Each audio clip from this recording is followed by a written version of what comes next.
to that earlier. But since I'm more of a fact-based person than an influencer, I'll try and see how I can take you through what is available in terms of refractive in the next 10 to 15 years.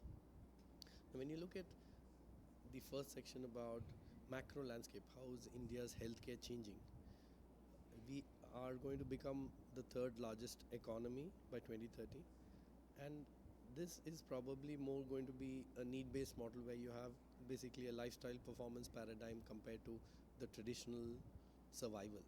When you got a 15% rise in discretionary expenditure, that is one part of where LASIK times fits in, because it is more going to be about how we are present ourselves. So now these days everything is about perception. The second macro landscape is the change of myopia progression. So they say that by 2050, 50% of the world population would be myopic. Now, there is of course a difference between rural and urban, but I feel that gap is coming down even much faster because most people now have access to mobile phones, including children. So that a 20% prevalence with our population is still significant. Remember, glasses today is somebody who becomes a candidate for LASIK maybe in 10 to 15 years. Now, there is also a very good concept about how the Indian younger generation, which is basically between 20 to 35, going to change. They're going to have a higher discretionary spend. The median age is going to be 28, which is what as the largest demographic dividend, which we've been talking about it for the last 20 plus years. And there is a high cultural premium on vision correction, especially when you look at some categories that demand it, like paramedical forces, armed forces, and athletes. Even among IT profession, where the wearing of their perception of anything beyond -2, where they feel handicapped in doing their adventure sports, or they're handicapped in doing something like scuba diving or swimming, is something that they want to learn, because the present generation is more about experiences rather than just trying to get possessions. I don't need to touch upon this, but we've gone from PRK, in fact now going back to PRK in the last 10 years, and the Smile Pro has been around in terms of what the effect on refractive surgery is. I would touch upon two technological advantages which is trending in the social media. One is, of course, and this is, remember, primarily driven by the corporates who own it.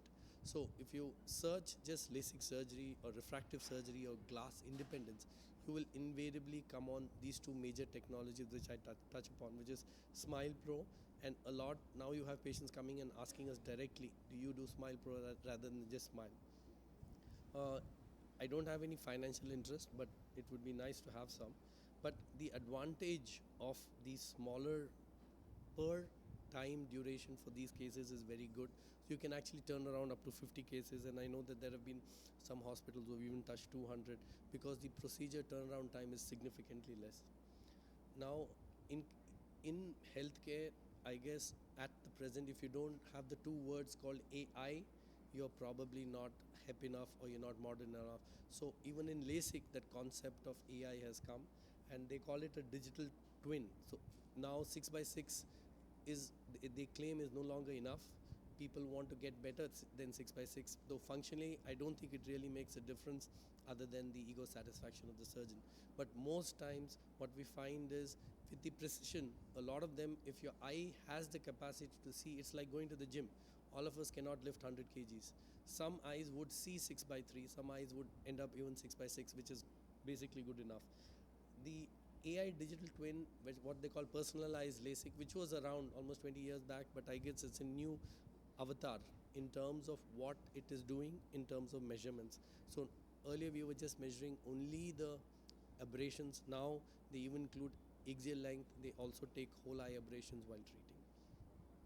Now when you look at Metro 1 and Metro 2, that is Tier 1 and Tier 2, there is definitely a twist towards using better technology, and that is both a challenge, because these new technologies will always cost higher. And when the trend towards social media marketing is towards a performance upgrade, because that's a word all of us understand, invariably people also want the latest, and they're willing to pay a premium for it.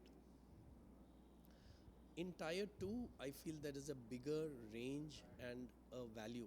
It may not be tier 2 central, even in a tier 1 city, when you talk about suburbs, you have an opportunity there, because most of the patients who've been used to going to the city to get surgery are now available to try and see if they can get their technology locally as well. And when you look at percentages, there is almost a 12.2% CAGR, that is compounded annual growth rate. So number of procedures that are being done for LASIK is growing at an annual 12.5%. And that is where the real opportunity is in terms of having a local premium. And remember that first mover always wins. And you have a consumer persona where you have basically, as I said, a 3-step, whereas people who are into adventure sports or into running or into sports where the having a glass becomes a handicap, athletes is something that is important. D-Day bride, I'm sure all of us have operated on people who are going to get married and want the glasses to be removed. And third is, of course, the career professional or predominantly IT professionals. Now, I also spoke to the companies on how do they calculate the ROI for a lot of the machines, and this was something that I had received from them. Even though they claim that over a period of time you need to hit the certain numbers, if you're really interested, I can even go through the exact EMIs. But when you're looking at ROI drivers, what are the important points? It is always going to be number of cases. You got to push the social media marketing in terms of the dry eye success, and of course most of them presently charge between 1.4 to 1.5 as a minimum if you want to break even.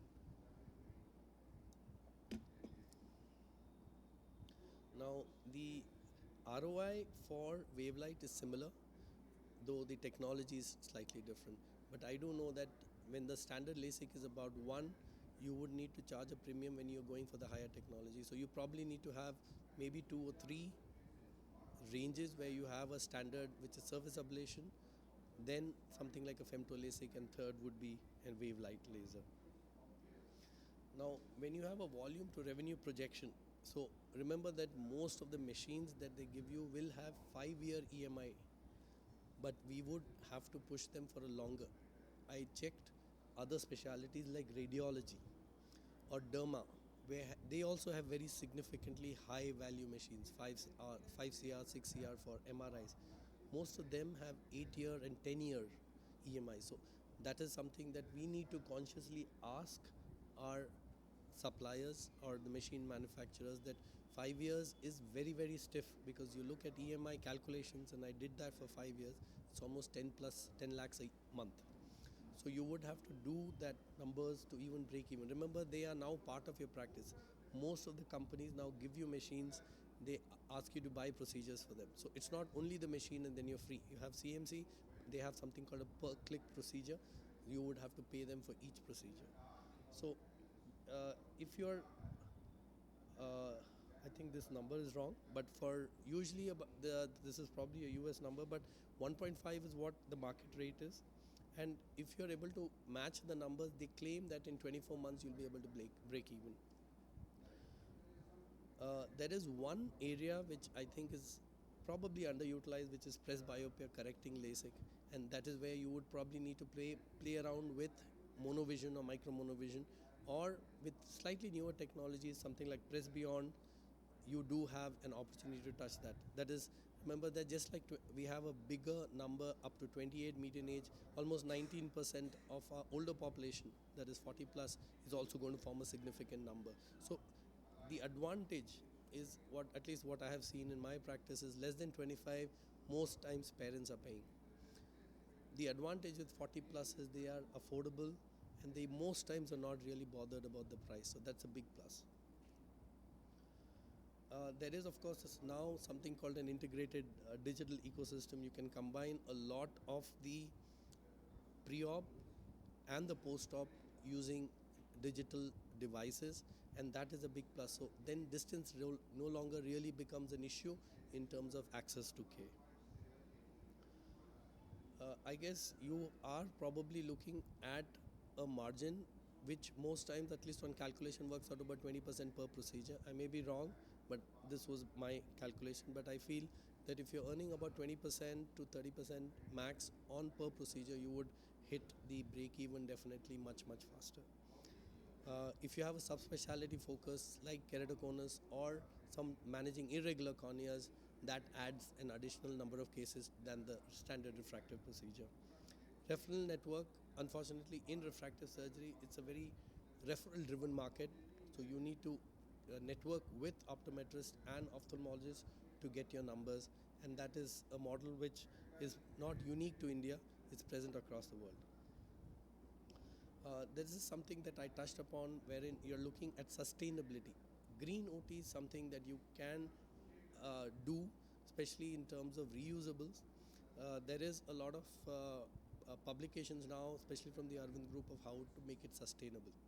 And that becomes an additional marketing point that you are working towards a sustainable OT or a green OT. In conclusion, with 25 years, we have basically now almost about 25 years experience of Center for Vision. We started with PRK all the way up to Smile Pro now. But I guess when you look at what is a 2035 refractive surgeon going to do, they're going to look at visual performance rather than just a number.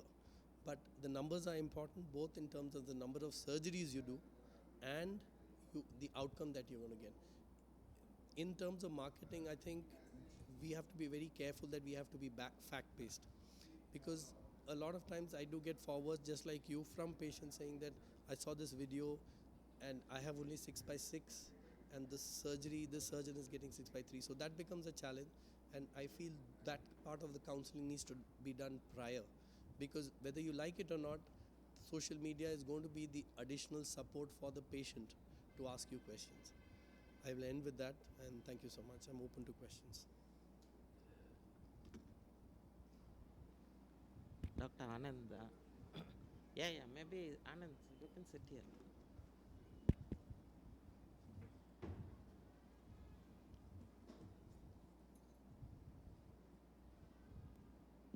Yes, sir. LASIK and Smile Pro, two techniques that you have discussed about a business opportunity. Number one is that the myopia incidents are increasing, but at the same time, dry eye is also becoming epidemic. In that sense, how do you see the future of LASIK for refractive correction? Number one question. So investment, why I'm asking this question is with the reference that as an investment opportunity for ophthalmologists, maybe who are retiring, who don't have to take loans, who would like to run it as a center of business and maintain their identity as an ophthalmologist with people working as a common center. Ophthalmologists working as a common center, and they have nothing to compete because the person is already retired or at the retirement age. In those perspective, if somebody wants investment in LASIK, so with the dry eye incidence increasing, will it become obsolete in future? That is one important question. And second is with Smile Pro, already in big cities, there are machines available, easily accessible, they are all easily accessible, competing with those already machines, and where a big setup is already existing, because if this machine has to support the entire setup, it's a different calculation. But if it is of its own individual one, you can say common Smile Pro center, catering only Smile Pro procedures. Is it viable? These are the two questions. LASIK, future LASIK as an investment opportunity, and Smile Pro as a business opportunity, as an independent venture. Sure. How do you see this? Okay, I'll take the first one. I think Senthil has experience with the second part. In terms of dry eye, see, remember that the life cycle for most machines is between 8 to 10 years. Maximum would be 12 years. Most of the people who bought the Smile original 500 are now looking at replacements. Whether dry eye is going to make it obsolete, my impression would be no, Dr. Lakotia. What I have found is that the acceptance is where the challenge is. Even person who's not had surgery, dry eye incidence is about 20 to 30% in our series. That is, if you look at the number of patients coming to you in an OPD, 30% will have some irritation, some watering, and I practice in the IT highway. So 30% of dry eye is already there, and the advantage with the present procedures, both smile, for that matter PRK. So if you ask me preference for the procedure, refractive surgery procedures, I would probably put smile slightly higher because of the studies for dry eyes. The second would be, or lenticle extraction, I won't call it smile, lenticle extraction. The second is PRK, good amount of studies both of biomechanics and for dry eye for these two procedures. LASIK definitely slightly lower, but there are some specific indications, like they want some technologies to be done under a LASIK flap. So that is the challenge. But dry eye incidence, whether dry eye is a risk factor for uh, evolution of LASIK, probably not. That's what my impression. We've been talking about dry eyes for almost about 20 plus years. I have not found the numbers to be reducing because of that.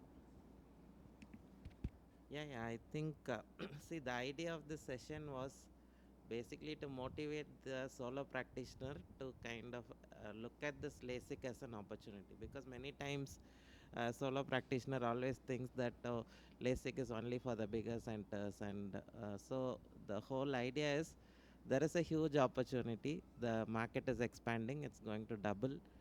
Already there are only a few monopolies which have captured the LASIK market, and can a small practitioner what he can do to capture that market? That's the whole idea of giving this topic.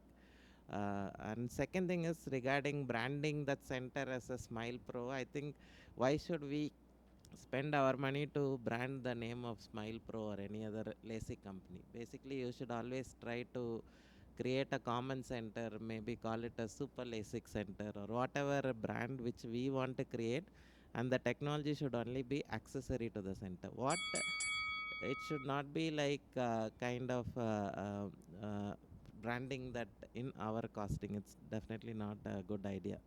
And basically a good opportunity is existing where, see, if in Chennai, for example, if you take a city like Chennai, we don't have more than 10 LASIK centers. So a huge population, like we have 1 crore 30 lakh or 1 crore 20 lakh population, for which there are only 10 LASIK centers, meaning there is a huge opportunity. There's people are spending for a lot of other things.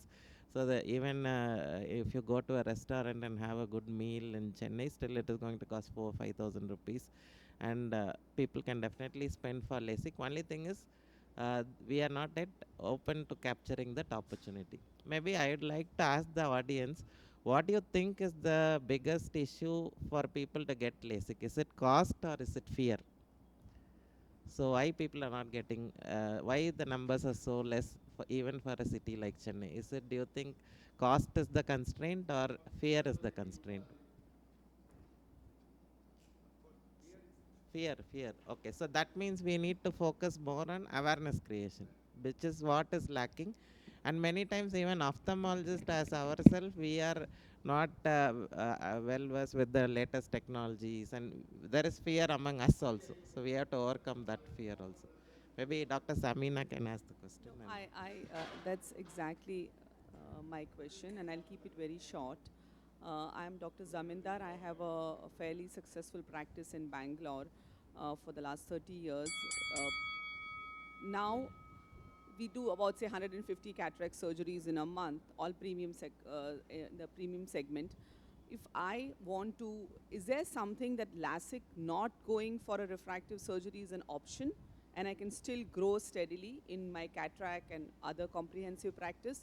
Or it is something which, Dr. Sendil, this is a question for you, that I should be looking at this, otherwise I will decline. That's my question for you. And simultaneously, my second question for Anand, two red flags, like you know what he said about fear. So yes, fear, and fear. So two red flags, because we are not aggressive marketeers. We are not going to dog fight dog kind of a thing, you know, which is prevalent in the LASIK market. So is it okay if we are not going that way and still being able to be successful in LASIK practice?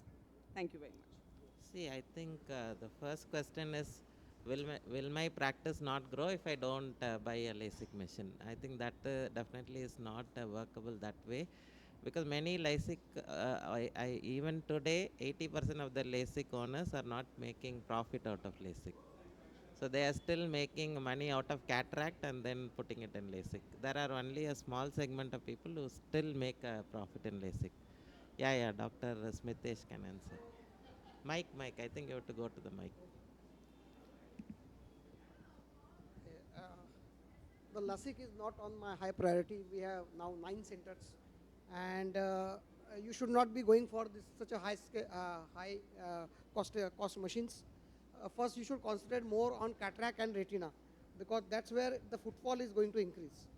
The footfall is more important than LASIK. Footfall is hardly 1 to 2% of your total OPD, and even the cost, it is not cost effective. Second thing is, if you are not an aggressive marketer, like on the social media or on the YouTube, then you should not opt for that. So because the LASIK requires a lot of marketing, and it requires the position. If I am in the periphery of Mumbai, where the footfall for the LASIK will be less, but if I am in center of the Mumbai, footfall for the LASIK is more. So there is more chance that LASIK center will click in the center of the town rather than the periphery of the town. So if you are into the periphery of the Bangalore, and you are not in the central area, then go more for the retinal, try to incorporate retinal practice if you are in the center. But still, first include the retinal practice. First spend for the retina, spend for the glaucoma, and once your footfall increases 100 per day or 200, 150 per day or more than that, then you can go for the lesson. See, basically, other thinking is, let's say you are referring patients to a LASIK center. So if you are doing maybe 20, 25 cases, already you are referring to another LASIK center. That is when you should think about buying your own LASIK machine per month. Because many times people think, oh, if I buy my machine, I do 5 only today. If I buy my machine, it will increase to 25, which doesn't happen most of the times. So at least if you are referring 20 cases, if you are doing 20 in another center, that is when you should think. Or as Dr. Smitesh said, you have to be a very, very aggressive marketeer. And if you are not bound for that, then you have to be thinking about it. So can we go to the, after this question, we'll go to the next topic, yeah. If you just Yeah. answer, in this Yeah. way, your everything what I have heard here, all the speakers and the presenters, opportunity in LASIK as an investment is not really, as he has said that, as you have also mentioned, that 80% are not making profits. So we have to understand what is lacking. The main principle, and you can be a game changer. You can be, Dr. Senthil can be a game changer. See, the organization of fund is the most important thing. And if you can have 10 people in that area investing in that setup, it's the game changer. If this can be evolved, I tried it 20 years back, 15 years back. I gave the proposal that just pay 1 lakh rupees per surgeon, and I give you number of surgeries, procedure for 1 year, free of cost. You can do it here, and you become a partner also in the setup. And people, it did not click. That time, investment was 1 crore required. Today, it's a little higher amount. If some principle, some policy like this happens, that 10 people, because in Delhi, see, nobody trusts each other. So hardly there are group practice which are thriving. The people have kept people. If this kind of thing from Dr. Senthil, from Ophthall, it comes in with a role model that how 10 people in this area, put your name, you have investment of 10 lakh rupees, be a part of this procedure, and then take loan. If 10 persons are taking this responsibility, they will make a big business. Because as ophthalmologists, we are not trained to deal with finances. Such a big finance, you take loans, and you have in your head, you see young ophthalmologists dying of cardiac arrest and lot of tension. Why you should have all this? If you have luxurious life, enjoy life the best way. So this kind of thing has to go into the market and to the people. They have to learn how to survive together. All right, So I'll that just is the- I I'll just wanted close Dr. this. Senthil to Yeah. evolve some I think policy like this. Yes, sir, and yes, sir. project it. there We are are- working on some of these models. But there are, as far as I know, at least there are some reasonably successful group practices for LASIK. Common Center, especially Chennai, does have one. Pune also has one. I'm sure Smitesh, Bangalore has one. So I feel that's probably a workable model. Whether there's an opportunity for refractive was what I was told today.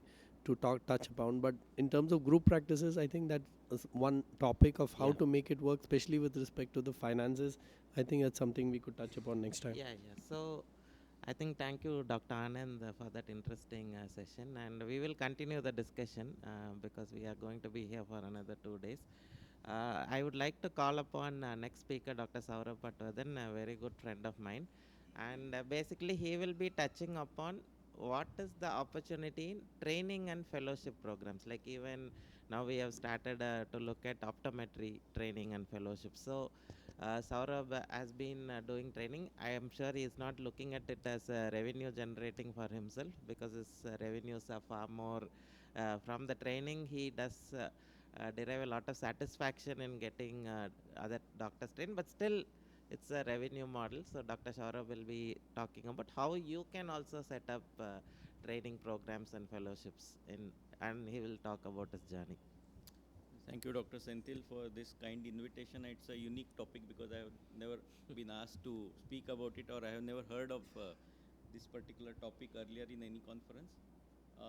So how many of you know about Nandadi Pai Hospital, FECO Training Center? Okay, most of you know. So that way I should say that I'm fairly successful in making that model. So I'll be speaking briefly about, I will not be speaking about how I started and all, because it's very boring. I would rather like to tell you that if, and how many of you are interested in starting FECO training center, good training center at your hospital? Yeah, I can see at least 4 or 5, so it might be useful for them. So what is the difference in long-term fellowship and training, which is a short-term generally? So of course, fellowship are longer, months, sometimes 2 or 3 years. Trainings are generally shorter, they are customized. In fellowship, we pay stipend to fellows, and in training, short-term training, the trainees pay certain amount to the training center. But remember here, in fellowship program also, the whoever is the fellow is paying the center, and that is very important. They do not pay in rupees, they pay through their services. Okay, so when they are working for the center, they are going to put their efforts to make sure that they serve the patients for that hospital, they increase the revenue for that hospital, and that is how they pay for their own training. Because most of the fellowship programs or training centers are not funded by governments, except those which are in the government hospitals, which are senior residencies and other residencies. The typical eligibility is, of course, they should have done post-graduation. For fellowship, many times the eligibility criteria may be little stricter, because you want people who can work for you, who are you can trust your patients for. For training, probably we don't look into a lot of the clinical aspects of the trainees who are applying for. We just need to know their basic training, and they should have a degree. Now, accreditation for these fellowships or training programs are optional. There are few state universities who have kind of a accreditation program where, for example, Maharashtra has MUHS fellowship, or even DNB has some.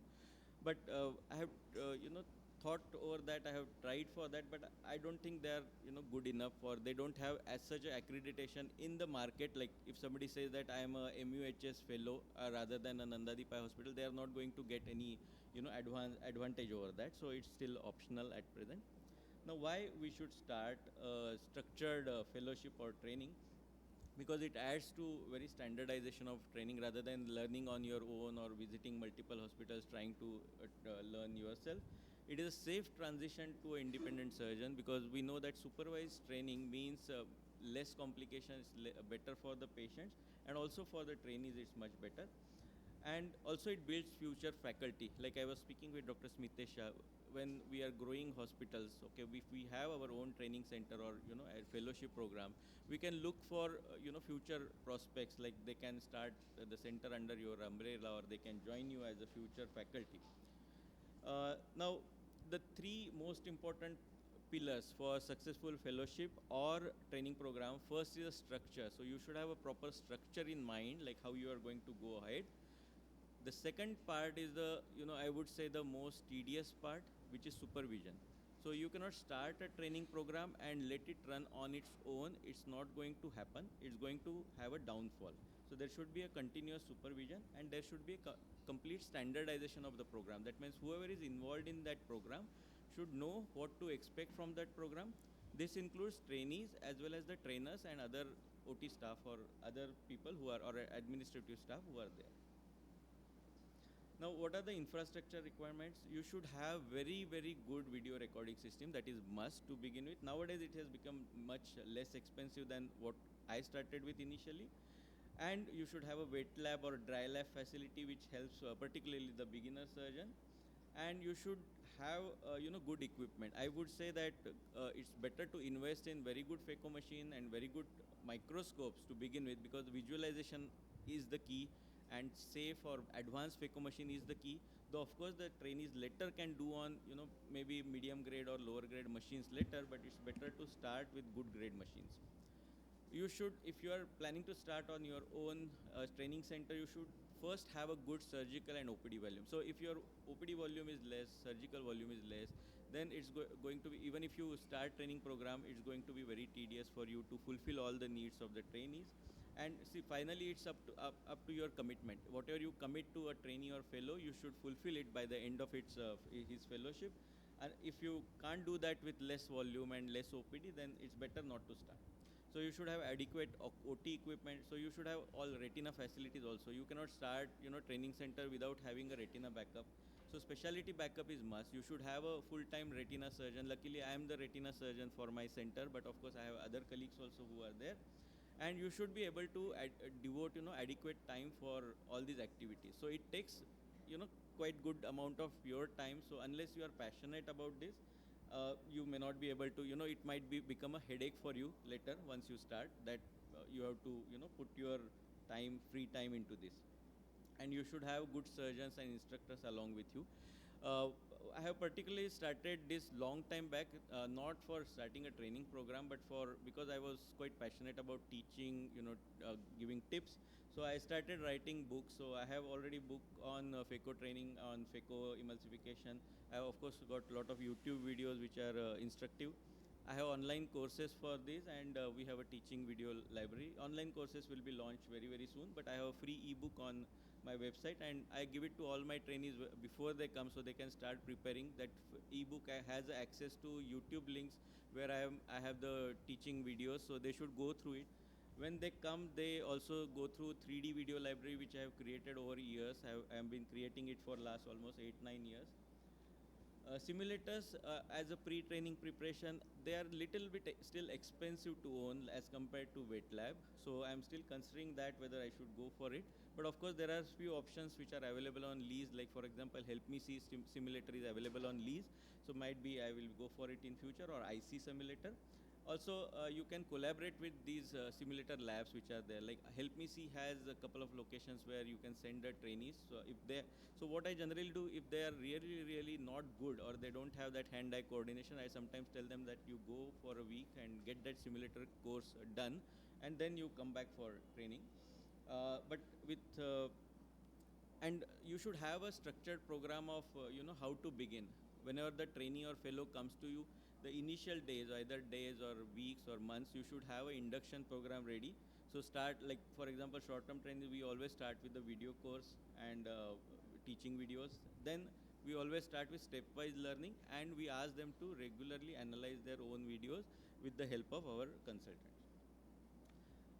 Initially, if you ask, sometimes beginners have this problem that when they come and start the surgeries, they are not, kind of still so comfortable with that setup. So it's better that they spend initial 2, 3, 4 hours with the setup, maybe sit on the microscope and see, because many surgeons, they are not used to even the foot switch. They don't know, they have never used the XY and zoom and focus. So it's better that if they can give time. So in that case, the dry lab also helps. So what are the steps of success for trainees? So generally I tell them these 3. That is, you should first observe other trainee surgeries. So it's good to have a training center where we have many trainees who are working together, because they are at the same level. Because if they see my surgery when I am operating, they may not learn that much, because they have not still reached that level of skill. But when they see other surgeons performing who are at the same level of their skill, they learn better. They also learn, observe, they also see what the consultants are instructing them. So it's very good to have that observation period initially, then wet lab, and then start doing the surgeries. And we always have a stepwise surgical program for particularly for beginners. For advanced, of course, based on the initial skills, we go ahead. And we always tell them to start from easy to complex. So for example, learn IA first, then phaco later, trench divide first and chop later, grade 2 3 cataract first, and harder and softer later. So this way it is very useful for them. Then you should have also option to teach them how to treat complications, because that is one of the commonest feedback that we get from trainees, that I want to learn how to manage complications on our own. Though of course managing complication has its own learning curve, but we should probably give that opportunity to trainees whenever there is an option of giving. So many things, like most important thing is PCR management and dialysis management, anti-vitrectomy. So first we observe these trainees going through the cases, and if we feel that the skill is adequate enough, then we kind of offer them that in particular case, if there is a PC rent, you can plan to manage it. We'll help you with that. What is most important is that you should have the surgical logbook. So all trainees have this surgical logbook signed by them, and also if there are particular remarks, they write on that if there is a complication or they needed help or something like that. And also I tell them this is our logbook, but I generally tell them that you keep your own logbook also, case wise. You have the videos in hand, you should analyze those cases, and you should also track your complications. We of course we do all the visual outcome monitoring. Any patient who is getting less than 6/18 vision in the post-op period, we always go through why it has happened, and there are certain instructions that I give to the trainer or the consultant who was supervising that case, so that it doesn't repeat. Monthly assessment of particularly fellows and these trainees is very important. And now we have, for the long-term fellowship program also, we have started exit exams, and now we are also starting 6 monthly exam for long-term fellows, because I have found that if we don't take that exams in between, like I have seen DNB has in DNB course there is yearly exam they have to undergo, and which is very good, because then particularly in long-term fellowship program, what happens, that motivation to learn kind of starts dipping down after a certain time. They are just doing the same work, repetitive work again and again. Even the surgeries they don't analyze. So we are asking them to post all their surgeries on YouTube, and they send the link on our group. So if there is any issue or anything, we can go through that video and then we can analyze. And also we have started taking 6 monthly exam for even long-term fellows, so that they keep up with the clinical skills also. So the final framework is that you should have the structure. Continuous supervision, I think, is the thing which takes a lot of your time. The standardization, you have to like I learned it over the year to standardize a program, but you can start in the beginning. And you should always have a measured outcome, and of course the ethical responsibility, because whether it is a long-term fellow or a short-term fellow, it's superior's liability. I am responsible finally for any complication which happens to the patient, any procedure that patient needs later on. So it's my final ethical responsibility to make sure that every patient is better after the surgery. So that's why we have developed a very structured program. So our complication rate is very, very minimal in most of the trainees' hands. So these are the key factors which are successful for good training program. But also before I started my training program, I visited few. I also took feedback from other centers who are doing the training programs, and what were the common mistakes which I found out from the feedback. There was no defined curriculum in some programs, allowing unsupervised full surgery too early, because some surgeons trainees were extremely happy that nobody was there to stop them, but it was very bad for the surgeons to learn also. And no complication managements were taught, and there was no tracking of outcomes. And many fellowship programs use fellows only as service workforce rather than having actually the intention to teach them finally. So these things should be avoided during the course. So I think the same thing which again repeating, and so that's why we have to always look at training part is a responsibility and not just a business. So if you take that responsibility, you are going to also earn a little bit of revenue also out of them. You will never go at loss. This is particular thing. Anything in education, that is a good thing, that you can never go into losses, because it is something which is always helpful to somebody else. It may be in terms of money, or in terms of respect, or in terms of you have got a good reputation when you go into educational field. So just treat it like another educational field, and you can do very well. Thank you, Dr. Yeah, yeah. Thank you, Dr. Saurabh. Am I audible? Yeah. So, one important question about international trainees, like, is it possible to get this National Medical Council approvals, and what is the procedure for So that? now it has become much easier, because now it's online. Earlier we had to send the papers to the NMC. Earlier it was MCI. We Hmm. had to send, and then they will reply back. It was very lengthy. Still NMC is not very, I would say, proactive. Okay. But still now, because it is online, it's much easier than before. Okay. And is this training? What do you think about the paying mentality of Indian doctors? Basically, I think many Indian doctors don't want to pay for training, or Yeah. they want to pay very less for training. How do you handle that issue? Yeah, so I don't train who don't want to pay. Okay, it's basically, see, it's what I tell. If somebody asks me, nobody asks me nowadays, but still, if somebody asks me like why you are asking us to pay this much, or if you can give discount, Hmm. I tell them that, see, in life, if you want to go, forward, you want to, go forward in your field, you have to invest something. Okay, Hmm. you have to either invest in terms of time or money. Okay, money is basically it's like a barter system. If you pay money, you save your time. Okay, if you don't have money, you put your time, effort. So that's why the fellowship, long-term fellowship programs is a blessings for Indian ophthalmology. You might be knowing that many countries do not have long-term fellowship programs at all. Hmm. So it's very, very unstructured programs that is followed even in Europe or many other countries. In India, it's blessed that we have so many long-term fellowship programs where we get stipend. Okay, we are paying in terms of that time we serve for that institute. So that has to be also understood by us, that we are investing our time. We should give very good service to the patient for that organization, and the organization will always repay back in terms of giving them, upskilling them and making them ready for their own ventures. Yeah, So, yeah. for example, somebody comes to me that, I cannot pay 5 lakh, 10 lakh rupees for my training. So I say, when you go out and, buy a phaco machine, you are thinking of, should I go for Earthly or Legion? The difference is like 10 lakhs. And you might go for a higher end machine. But if you don't have good skills, there is no good use of, very higher end machines also. First, you have to invest in your own skill. That is the first machine that you should invest in. Then invest in others. Yeah, yeah. Particularly, even now, we see a lot of doctors from medical colleges who are not trained in cataract surgery. And more important, like if private players also start helping in the training program, overall it will improve the quality of the surgical procedure. So, Yes, yes. thank you for So all over, doing I it. think in India, Yeah.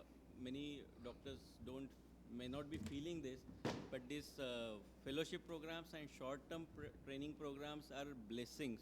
You will never get. When I speak with many of my, abroad fellows, they feel that, these kind of programs don't exist all over the world. So these are blessings for Indian trainees, because they get it and they have a lot of options for that. Are there any stories where fellows have learned from you and they have joined your practice and they have become now high-end surgeons? So there are, couple of who are joining me. It depends on how many centers you are willing to start, because many of fellows who, when they are finishing, they ask me, sir, if you want to start center, we can join, but I should have that much money to start a center. So Dr. Smitesh, you may have, so you can. So thanks, Dr. Saurabh. So yeah, I think very interesting. Basically about training and how it can be looked at as an opportunity, both in terms of improving the quality of surgeries and also as a revenue model.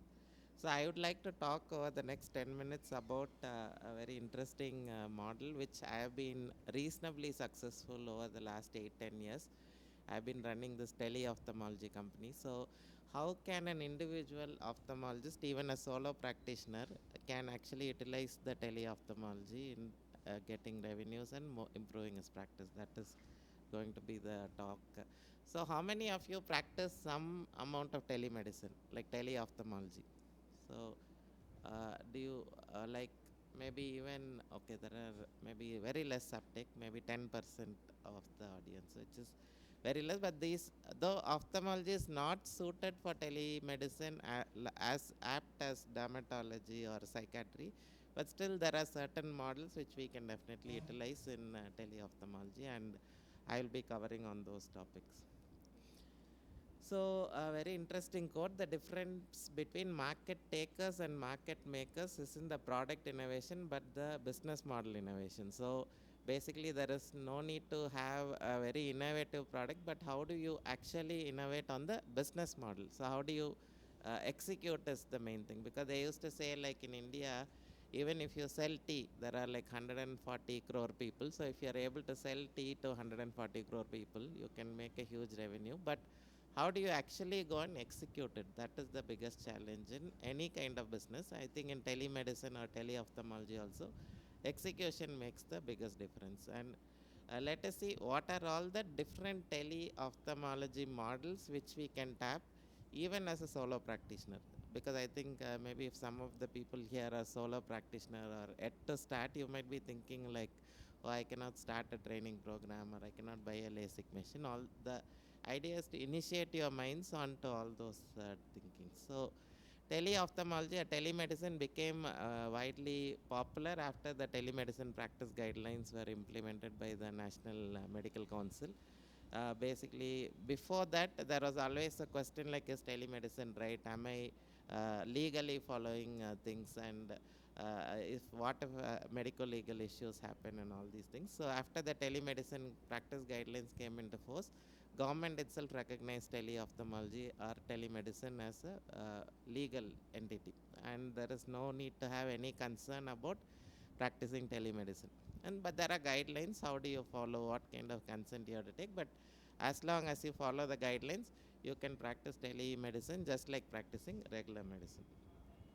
So what are all the various business models we can tap in there are 6 types. So basically one is direct to patient teleconsultation, just like a dermatologist or a medicine specialist. So you can directly talk to the patient over a teleconsultation device. And the most successful model, because as you all know, ophthalmology needs a lot of other things like visual acuity, or you need a fundus picture, you need an anterior segment imaging. A lot of other things are needed for an ophthalmology diagnosis. So the more successful model will be associating with another healthcare facility, for example, a diabetes center or a general practitioner, where you can do those basic tests, or even an optical shop. The third thing I think traditionally followed by our charitable organizations is the mobile vans, where these vans go into the community and then they check up for vision and all these things. Vision centers, again promoted by a lot of charitable organizations, but how profitable is it, and how to make it viable, there is always a question on that. And one of the things which I have been following is a diabetic retinopathy screening, which has been widely popular, widely successful in terms of financially also. You don't need to depend on any funding. And I've seen many practitioners also reasonably following a diabetic retinopathy screening model, many retina surgeons. ROP screening is another model which you can tap. So let us see in detail about each of these models. So direct to patient teleconsultation using a platform where you just talk to the patient. Mostly you can utilize it for second opinions. So if the patient is giving you some kind of already reports are there with the patient, he kinds of contacts you through your website, or there are platforms for second opinions. And mostly a direct teleconsultation, how much the patient is willing to pay for it is a question. So most of the time it is seen as a marketing tool to get more patients into your clinic. So it is offered as free. And then so post-op follow-ups, basically say if you are having a patient whom you have operated, maybe you can use the direct consultation for a post-operative follow-up. These are the areas where you can use the direct to patient teleconsultation. So as I said, if you are working with another healthcare facility, for example, associate with a diabetes center, or associate with an optical outlet, or associate with a primary health center, where the basic visual acuity testing, all those things are done by an optometrist or a trained person there, and then you get the details online. this makes it more viable. I think a lot of these charitable organizations in their vision centers also follow that model, where there is an optometrist or an optical trained person there. She does all the basic testing, and then the doctor gets the report, and then you give the prescriptions and suggestions. So this model works fairly well. So you can work with hospitals, labs, you can work where there is already a ready patient pool, like for example, a general hospital, or you can even, the revenue is from consultation from the opticals. Basically, you can also use it as a model to increase your surgical patient. Like if you are a retina surgeon, you have invested a lot in your retina equipments.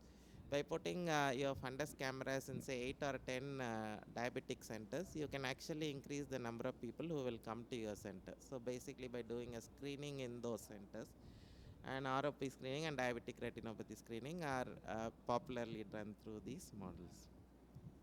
So these mobile vans you would have seen going into the villages and then getting the images. These have now, those with the satellites and all these systems have now become obsolete, because maintaining these vans is an expensive affair, and with Indian road conditions, taking all those equipments also might be a little challenging. And yeah, with good internet connectivity, even through our mobile phones and all the equipments available which are portable now, I don't think there is a need for a teleophthalmology with mobile van model. But if you are thinking of some kind of a funding, like if there is a organization which is willing to fund you for the vehicle, and then willing to fund you for the transportation and upkeep of the vehicle, then it is always, you can think of this model. So there is a high cost of establishment. It's ideally suited for charitably funded projects, and patients may not be willing to pay in this model also. And mostly the revenue might come from the sale of optical glasses. So this is something I have done practically over the last 8-10 years. I have been running a teleophthalmology company where we have set up these Indian fundus cameras in diabetes centers. Almost we are having these in now close to 300 locations, 300 diabetes centers all over, from Kashmir to Pondicherry. We have put up these cameras. We have also developed our own software platform where these images can get uploaded, and a team of doctors, just like teleradiology, they look at the retinal images, say whether the images are normal or abnormal, and if the patient has a problem, then the patient is referred to the nearby ophthalmologist, basically. So it's a screening model, but this kind of a model, patient is willing to pay, because he also has to get that whenever somebody goes for a diabetic checkup, there is always a package where the tests are all done. In that package, the diabetic retinopathy screening is also added. And a lot of these health checkup packages are becoming very popular now with the corporate hospitals also. Many of them may not have the fundus screening facility. So you can think about setting up a fundus camera there, and then training a staff there itself to upload the images. I have done it successfully over the last maybe I think around 10 years now. We have screened almost close to 20 lakh patients on a very viable, financially viable model. Everybody is benefited in this model. You get paid for your screening, the ophthalmologist gets paid, the diabetologist also has a revenue share in this, and patient is happy because he doesn't have to go, when there is a normal patient, he doesn't have to go to an ophthalmologist. And it increases the number of people who are going to the ophthalmologist. So we are not competing with the ophthalmologists. What we have seen is we have screened additionally 20 lakh more patients, basically referring most of them to the nearby ophthalmologist. So this is something, even as a solo practitioner, you can try to see. Start with one camera, and if it is viable, then you can scale it up to multiple cameras. So this is the business model where you put up a small fundus camera, basically by an Indian company, and then there is a platform where these images are uploaded, and you have a team of doctors, or you can report it on your own. AI is also now being used. As of now, we are not using any AI for this, because we still feel ophthalmology diagnosis is more by the ophthalmologist most of the times. And as per the government guidelines also, AI cannot replace the diagnosis of an ophthalmologist. It can only enable an ophthalmologist. Still, you need a signature of an ophthalmologist on the report. So this is something I think everybody can also try. So the initial investment for the fundus camera is the questionable thing here. So maybe you can ask the diabetologist to invest in the camera, you do the reporting, or if you can also ask him to share cost of the camera cost. All these things can also be used. So, but now the cost of the cameras are reducing, and you can also try this in a government. Basically, we did a project with Apollo hospitals where we worked with the government of Andhra, where the government set up these equipments, and Apollo and we were together. So, a lot of governments are also interested in these kind of models. In UK, the NHS does this on a routine basis. Like any patient who goes to a physician always also many times gets diabetic retinopathy screening done at a level of a physician. So ROP, as you all know, has a huge incidence. Many of the babies are not getting screened, and some of the models where ROP screening has also been done using teleophthalmology. But equipment cost is prohibitive. But Indian companies are still coming. You can still consider those options. If you are a pediatric ophthalmologist or a retina surgeon, you can always think about this kind of a model. So there are now new technologies which are come. There is this company called Globe Check, where they have put up all the equipments inside a globe. Patient can just go in front of the globe and then get screened and get a prescription done. And there are vision checkup kiosk. Recently there is a company called, I will just show. So there is a company called iBot which has launched automated vision kiosk, and all these kiosks have been put up in Walmart. Most of the Walmart vision centers have this vision kiosk where patient just goes in front of the kiosk and then answers some basic questions. The eye checkup is done. The testing is verified by an optometrist and an ophthalmologist, and the patient gets the prescription immediately. Just like going to a grocery shop, you can also get your visual prescription. So are these going to replace ophthalmologists? I'm sure in India still almost 500 million people need vision correction, and only 1/3 of them have got access to glasses, though we are talking more about LASIK and everything. So still these kind of kiosk model can also be helpful. You can set up these kiosks in locations which are nearby and get patients to your center. Teleoptometry definitely is a huge growing because India doesn't have a lot of trained optometrists. All these branded optical chains are following teleoptometry models. So maybe for your vision centers also you can think about teleoptometry. And vision center model for a non-charitable organization, becoming viability is always a question. So if you have funding, you can try that model also. So there are at-home vision testing where people can do the testing on their own. There is online visual field testing, companies which do online. So lot of advancements in anterior segment imaging. Artificial intelligence is coming up in a huge way, both in the optical sector and in retinal screening and all cataract screening. So look at opportunities where you can also work together with that. And phone-based funder screening. So these are my contact information. So if you want to know more about these models, please do get in touch with me. And follow me. I'm trying to promote my Instagram channel. Follow me on Instagram also. So any questions? We can take one question and then go to the next session. Yeah. Hello, my name is Dipinder. I'm an AI engineer and entrepreneur. You mentioned that you don't use AI in your DR tele screening so far. Why is that, and what would be the business sort of impact on when you start using it or others use it? See, basically, our volume now is around 1,000 to 1,500 patients every day. We get through this screening. And we, being an ophthalmologist, I have a good network of doctors with me. So I never felt, I thought I will use AI when the volume becomes, say, 5,000 or 10,000 per day.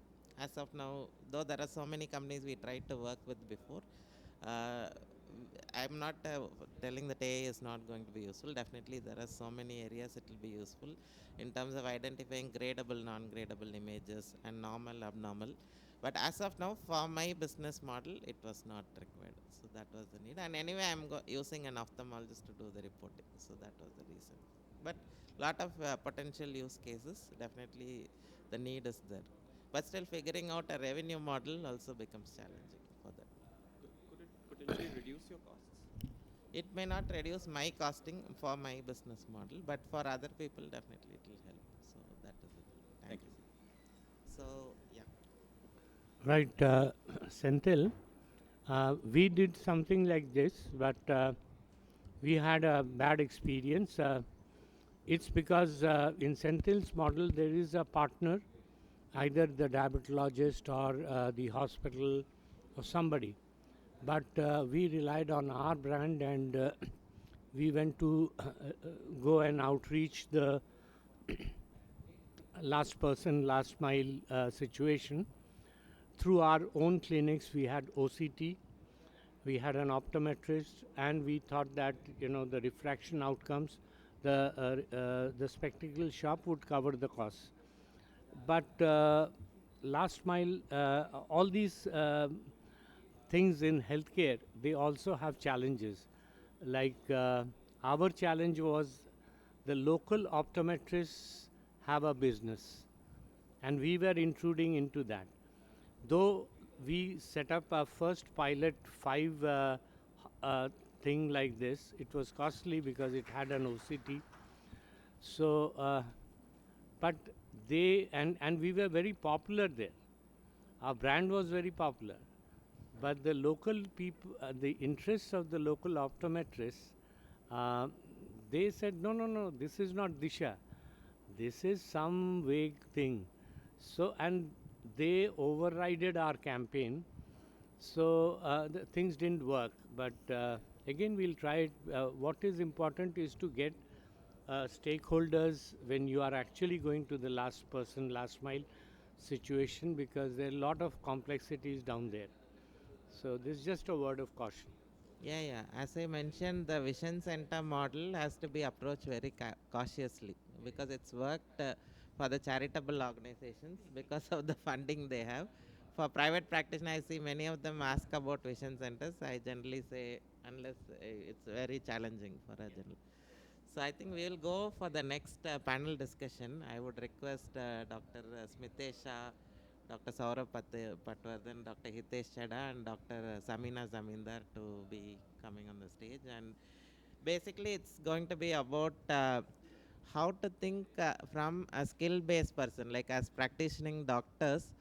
We are always thinking about doing surgeries and consulting, and you are working on your skill. But these are people who have actually moved away from skill-based model into scale-based model. So even as, and all of them started as small practitioners. They were not big at one time initially. I think sir also started very small, and then now they have created a huge organization. So now we will hear from them as to how it's not about their story, but how to have that change in mindset. And sir will be coordinating the session.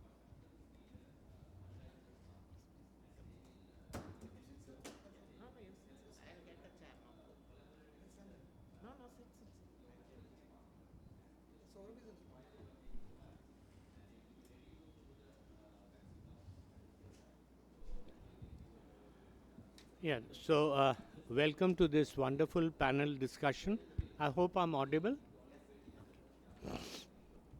So we have beautiful upcoming, entrepreneurs who can actually motivate all of us. And so we'll start 2 minutes to introduce your journey, Samina. So each one of you can have 2 minutes to introduce yourself to your journey, and then we can have a few questions based on that. Okay. Lovely, Dr. Debashish, to always be in your panel. I'm Dr. Samina Zamindar. I started my journey as an ophthalmologist in Bangalore in the year 1995. And there were no takers. People were not ready to give me a job. So I started on a scooter. It was a mobile eye clinic, which I started on a scooter. And I used to go from one nursing home to another. And those times we had a pager, if the old timers will remember. And the pager, with the help of the pager, I would locate which nursing home there's a patient ready, and I'll have my stuff and I'll set up my shop there. And that's how I built a network of people who would know me in that area. Not knowing the language, I started learning Kannada, and yeah, so that's a beginning. Then, of course, we established the first Zamindar Eye Center in 1997, and now we have 4 centers, all NABH accredited. We have about a team of 75 people and 11 eye doctors working with us. So that's that. Right, Samina. And Samina is a quality expert, so you can always standardize your practice, and Samina is there always to help you. So please. Yeah, I'm Dr. Smitesh Shah, director, one of the director of Ishan Netralaya. We have 9 tertiary, secondary or tertiary eye care hospitals in Mumbai and Pune area, starting from Dadar, Ghatkopar, Thana, Kalyan, and Amarnath and Pune, Pimpri Chinchwad. We have workforce around 300 people, around 26 full-time doctors and few consultants, around 38 total. We also started from the scratch, and I scaled up because my juniors become better than me. So I had to give them the platform. That's why we started scaling up. So that was Smitesh's small journey. And then, yeah. I'm Dr. Hitesh Chheda. I'm the director of Asian Eye Institute and Laser Center in Mumbai. I started my practice in 2001. For almost 2 years, I was visiting to 2-3 hospitals. In 2004, I started the first center in Borivali. For almost 9 years, I was catering to that one center itself. Full day, I was working in the one center. From 2013 onwards, I started expanding. And today we have around 7 centers in Mumbai, and I have one center in my village in Gujarat where I visit once in a month. And almost we have more than 100 people now working, more than 15 ophthalmologists. This is what my journey is. And initially when my practice was growing, I started incorporating the assistant doctors, and after realizing that there cannot be much growth in one center itself. There were people who are doing very, very well, but they had to be given some platform, and that is why I started expanding and putting them in another center so that they can grow better. So if you take these 3 stories, like Smitesh, Hitesh is from a very competitive place, Mumbai, right? And 2001-2, when ophthalmology was getting saturated, and with you, yeah, you again are from Smitesh is also from Mumbai, right? So that again is a very competitive place, and you started your career around the same time, 2001-2. So these are such a big encouraging model, because I see young faces and you must be wondering like what to do like. So there's so much to be done. And of course, Samina is a veteran, but yes, like in our times, like in 97, that odd time, anything that you wanted to do probably succeeded. I'm 10 years senior to 12 years senior to her. I started, actually, if you take my perspective, I also started from a spectacle shop, just roaming around spectacle shops. That was the only avenue of practice in those days in 85. Now, IOLs came in 88, and that's where the boom started. And I became an IOL surgeon, and I followed it up with bringing my friends in, and then other things followed. So this is how we scale up. And now, definitely, there are ways and means, because these 2 stories on both my sides are very interesting. First, Samina, what would be, and this is a question to all of you, like what would be your standard size of a hospital, like in terms of infrastructure, in terms of manpower? You're talking about my hospital? Yeah, these 4 centers. Maybe the main one will be bigger, but generally. In our center, the main center, which is my own center, see, I realized that you really can't invest money in property and real estate. Though I realized that a little later, a tad late in my career, you need to start taking properties on rent and building. You really don't need to invest in real estate. But one good thing which I did is that the center, which is my own building, has the modular operation theater and the air handling unit and state of the art NABH compliance center, because I felt tomorrow nobody should kick me out of that center. And that is on a 30/40 site. So it is something which is a standalone surgical It's center. about 3,000 square feet. Yeah, that's and true. how do you man it like? So we have about 6 nursing staff over there, and a center head, and one OPD running over there. But just close to it, we have taken on rent a building which has 2 levels of flooring now. About the first floor, we have the comprehensive and cataract OPD, and the second floor is the subspecialty OPD with all retina, glaucoma, oculoplasty, and cornea. And we have one thing which we have done differently, Dr. Debashish, I think you've not visited us lately, is that we've also opened a children's eye center, which is another standalone attached to the surgical center. What prompted you to shift into 2 other Because or we 3 were not able locations? to, because of the growth, right? The Now, footfalls. I wanted to get the size in perspective, because whether you really grow tall in one place, what do you do with uh, the following and the brand value that you accumulate? What do you do with it?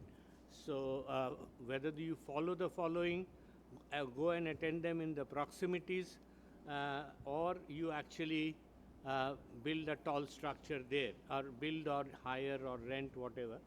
So what is your thought on that? So my thought is that if you have OPD footfall of around 200 and around 6 to 8,000 square feet hospital, and where you have all specialties like cataract, retina, pediatric, and glaucoma. I don't consider LASIK as this thing. So these are if you have these 4 specialties, then that much growth you should do. So once you grow that much, then you should think of scaling up in different areas. The scaling up should happen if you have the talent, that kind of talent, where your doctors are becoming better than you, and you don't have things to feed them. Like you don't have pediatric OPD or say retina OPD for all 6 days. So that kind of time you have to think of one more center, and in the main center also, if you are finalize your standard operating protocols, where it should include all strata of patients, means it should cater the service to premium also, it should cater the service to the low end patients also. That's how if you have that kind of system, then it works. Now typically we have 2 sections in the OPD. One is one we call is a private section, and one is we call it a charitable or economic section. We don't call charity, we call it economic section. In economic section you can have free checkup and all those things, and in private section you have certain we place certain OPD charges and everything, because some people in Mumbai they want fast service also. So then we have the fast track also. So if you see this kind of structures, then you require at least 4 to 6 consulting room for the doctors, because at a time 2 or 3 doctors can sit has to sit together. A retina specialist should be available at the same time as cataract, and a glaucoma 2 times or 3 times in a week, a pediatric 2 or 3 times in a week. So you should have 4 to 6 consulting rooms, and to feed those 4 to consulting rooms, you should have 8 to 10 refractionists. So you have to plan all those things, plus your diagnostic rooms should be with them. And Smitesh, this is your main center where you started. What about the second branches that you had? All of them are around the same model, or they are smaller? If it is less than 6,000, I will not start. Less than 6,000? I will not start. You won't start. Because then it's very difficult to do the camps like Mahila Mandal camps and the society camps, and it's very difficult unless you have 2 or 3,000 square feet hall. So it's very difficult to do that. So then that practice, to scale up that practice is very difficult. So you should have minimum 6 to 8,000 square feet, otherwise don't start. Otherwise, what's your take on that, Hitesh? My primary center is little bigger, but all my secondary center, whatever I have started late, are all 1,500 square feet, standardized, same places. We utilize the premises from morning 8 to evening 8, 12 o'clock, and the patients are spread out across the time, so that we utilize the same space more efficiently. And I think in city like Mumbai, place is it takes away the huge burden.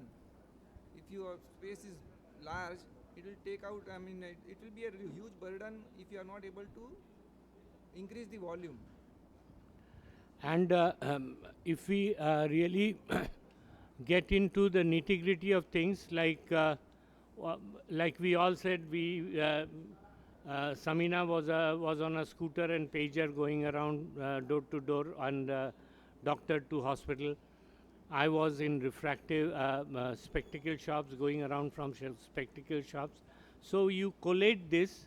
Now, when do you start? If you get the numbers, if you are seeing more, close to 30 patients a day, 30 patients a day, if you are seeing, and you are growing at say 10-15%, you can probably conceive a model that Hitesh has said, where you can actually have a surgery center and a hospital structure. Like 1,500, 6,000 yards, peripheral centers will be 2,000 odd, and the bigger one will be 6,000, right? So these are wonderful models. Like, then how do you actually get into these choice of location? Location is very, very important, I'm telling you. I mean, what works this center works, the other one doesn't. The only difference is location. So be very particular about it, and also understand that the location itself becomes an identity. As you as a practitioner become an identity, that place also becomes an identity. So see that it is expandable, see that it's accessible, auto, train, bus, whatever, connectivity is good. And expandability is a very important thing that one need to take up. And like Samina was saying about the capital infusion into it, you can definitely rely on taking the owner of the building, because what he wants, he's got money, he's built that complex. What he wants is a regular cash flow. So you can go into a revenue sharing partnership with them. 7 to 10%, Mumbai it might be even 15%, so it depends on the place. So yeah, I mean, this is one. And obviously everybody said that it is the overflow of their first practice which actually prompted, am I right? Yes. For the second. Yeah, I mean, that is a very risk-free way of doing things to start with. But do you think you had, like I gave a bad experience to Senthil's teleophthalmology model. So do you have some bad experiences which did not work for you, so that the youngsters can take back home something that they shouldn't be doing? I would, Hitesh. I think, appointing the doctors, I have made some mistakes. You should be very careful with the institutional tags that come with the fellowships and all those things. They may not be very helpful. Take it with a pinch of salt, because today's training is not to create an ophthalmologist who can go out and practice. The models, whatever fellowship models are working, they are to run their own hospitals. You need to be careful while employing. I have burned my fingers, and I'm just putting a red flag on that. I have made some mistakes while employing the doctors. Like, I take Hitesh's point very well, because I won't name the institution, the most premium institution in the country. We used to recruit our consultants straight, because there was also a referral channel. There are a lot of people from that premium institute in our organization to begin with. But now they join as fellowships. We take them for a short course fellowships. And if you are really recruiting a surgeon, please be blunt, come, do a surgery, then only we'll talk. Yes. Is that all right? Yes. Samina? No, yes, I mean, this is, you don't know the gaps in the training that the particular doctor has. So anything, Smitesh, your bad experience? So, bad experience is mainly you have to judge the skill of the doctor, and once they are skillful, then you should be able to provide them the platform to reach to their optimum level. So, my biggest mistake, I would say, from my side was not to identify the good points about the people, and I have lost many people because of that. See, so that's one thing. Second thing is, yes, few doctors, they are not aligned with your kind of practice. So you need to understand them, and if you will understand that in first year. So they want to do all the surgeries themselves. They don't want to share. Means they will not refer the cases to the retina specialist. They will try to do everything on their own. So that kind of thing, then you realize that this is not a team. He is not following the team system, and these are the few red flags. We see that. Second thing, I would say, identifying the locations. Just because to save the money, we had gone for some place which was not very well. There were issues in those places, like the no parking, the location wasn't that good, the building structures were not that good. So those are the bad decisions. And today I would say, Did you have to close a center? yes, we had to close the center, and then we started 100 meters away from it. How did you decide that, this center will not, I mean, we need to close it? Like, when do you decide? So, No, like in initial stages, I would say you can give time. You can give time, but not beyond 3 years. If it has not worked, or if you are not seeing any growth is important. Suppose you are seeing one patient, the next month you are seeing 1.5, 2 patients, 3 patients, fine enough, you can still hang on with it. But if you're not seeing any growth, in fact, negative growth, and as a center, if I say doesn't work for 3 years, it will never work. yes. In Mumbai, it Do is we very share costly. the same experience? I mean, I don't know, Samina Yeah. hasn't closed. She's a very meticulous quality person, so like she explores every bit of it before jumping into something. Okay, so like anything in the systems that did not work, like how do you compensate your doctors, or what is the model? In that compensation model, where are problems which come up? How do you compensate? It's just plain salary? Salary plus incentives. How do you incentivize? It's usually in the initial first year it is the salary, and from the second year onwards we give incentives on the surgical revenues.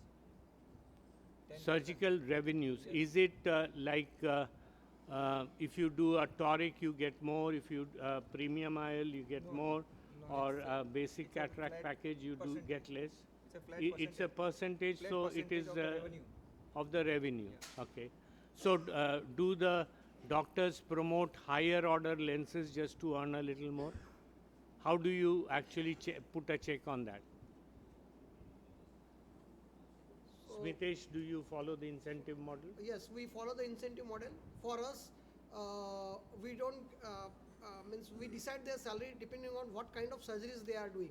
If they are doing premium surgeries, premium cataract surgeries, or premium that kind of surgeries, then it will be around more than 4 lakh rupees. If they are not able to do a premium cataract surgeries and their surgical time is high, then it will be anything between 1.5 to 2.5. 2 Okay, lakh so rupees. it's not incentivization direct, it is salary No, but we give incentives. based on skill allocation. But how do you allocate whether a surgeon can actually own a surgical time and other outcome measurements, right? Yeah. Okay. Samina, do you follow So, system? yeah, you want Please. to say something? No, You okay, wanted so to there say- is, Yeah. So the incentive system also we work depending on how many patients they bring to the table. Even if they advise retinal injections, and if they are not giving that injection, they will still get the incentive for that. Samina? so, so we have a matrix actually. How do we start the salary according to the number of years, the skill sets? We have our own matrix how we follow. very good paymasters. And on what we do is that at the end of the year, we look at the revenue of the whole year and do profit sharing, a percentage of that. But it is nothing to do with the number of surgeries or procedures which an individual doctor has asked for, because I feel this kind of practice is going to backfire. Samina's model is like the whole hospital acts as a unit. Here, there may be somebody like, in the organization, many things happens. The cataract surgeon, I bring all the dough here, and you oculoplasty guys just take a part of it. So there are things, you have to balance all this. I'll tell you, this year we have 126 consultants, right? And I have to, we call it, that monkey splitting the bread to everybody. So that's a very difficult task. We have a MG. The salary ultimately comes down to a basic minimum guarantee. Most of the, and we do this at the end of the year, like Samina said. But all these incentives keep on piling. But we don't follow like a premium IOL more.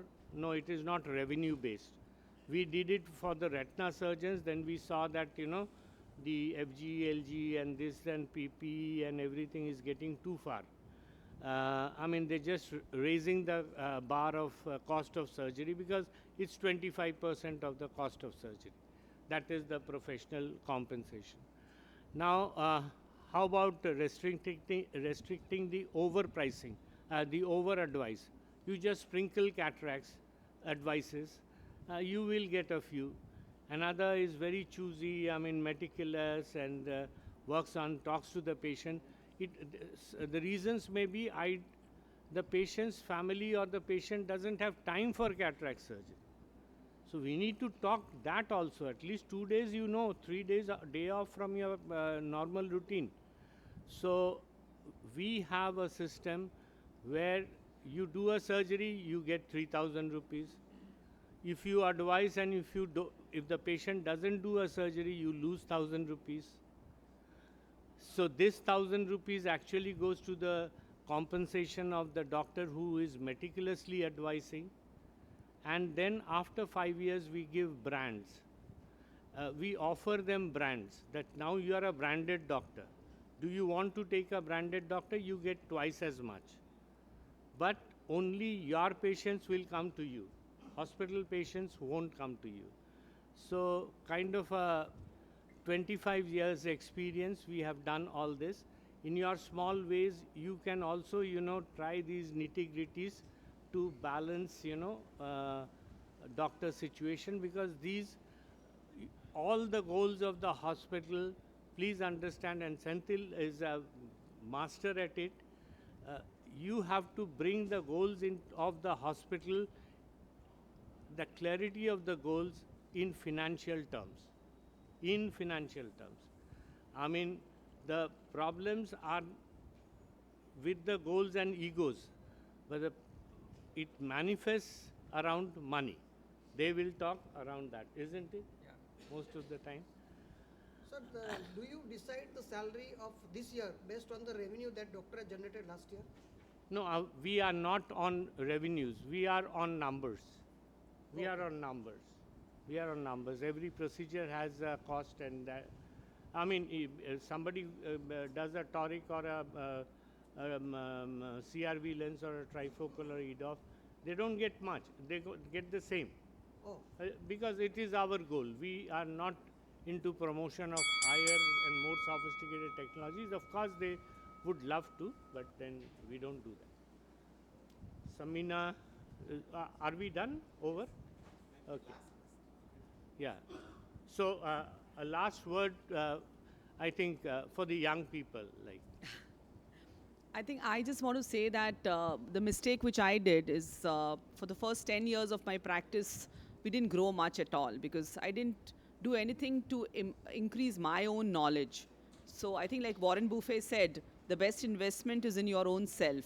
So then I went out, I learned with the IIM Bangalore, I became an NABH assessor, I got my centers NABH accredited, now I'm a trainer, teacher. And that kind of reinventing myself helped my practice also. So you should do that. Go learn, go to a new center, observe. And I think, Dr. Debashish, like how you have opened all Disha hospitals for anybody to come and observe and learn, we should all open because there's so much to learn and share, and why not? We just have that much limited time. Yeah. So Smitesh. I would say that first one hospital you should grow vertically around 8 to 10,000 square feet, and you should have all the specialties like retina and cataract should they are compulsion, and then you should have at least a footfall of say 50 pediatric patients a week, then glaucoma patients and these patients. Once you have that kind of systems and you establish the systems or in that hospital, you go for the NABH in that hospital, then you start scaling up in the other cities with the help of your own doctors. Now, the doctor who is doing premium surgeries, you can tell him to do work 3 days here, 3 days at the other center. You can also go there 3 days, and that's how the things get divided and you start scaling up. Hitesh. I agree with Smitesh. You must concentrate on your first primary center, and you should be so busy seeing the patients whole day, doing the surgeries. You should not have time for yourself. I mean, that shows that you are doing not one or two things, you are doing many things right. And then the time has come now to replicate that model, to get people associated with you and progress further.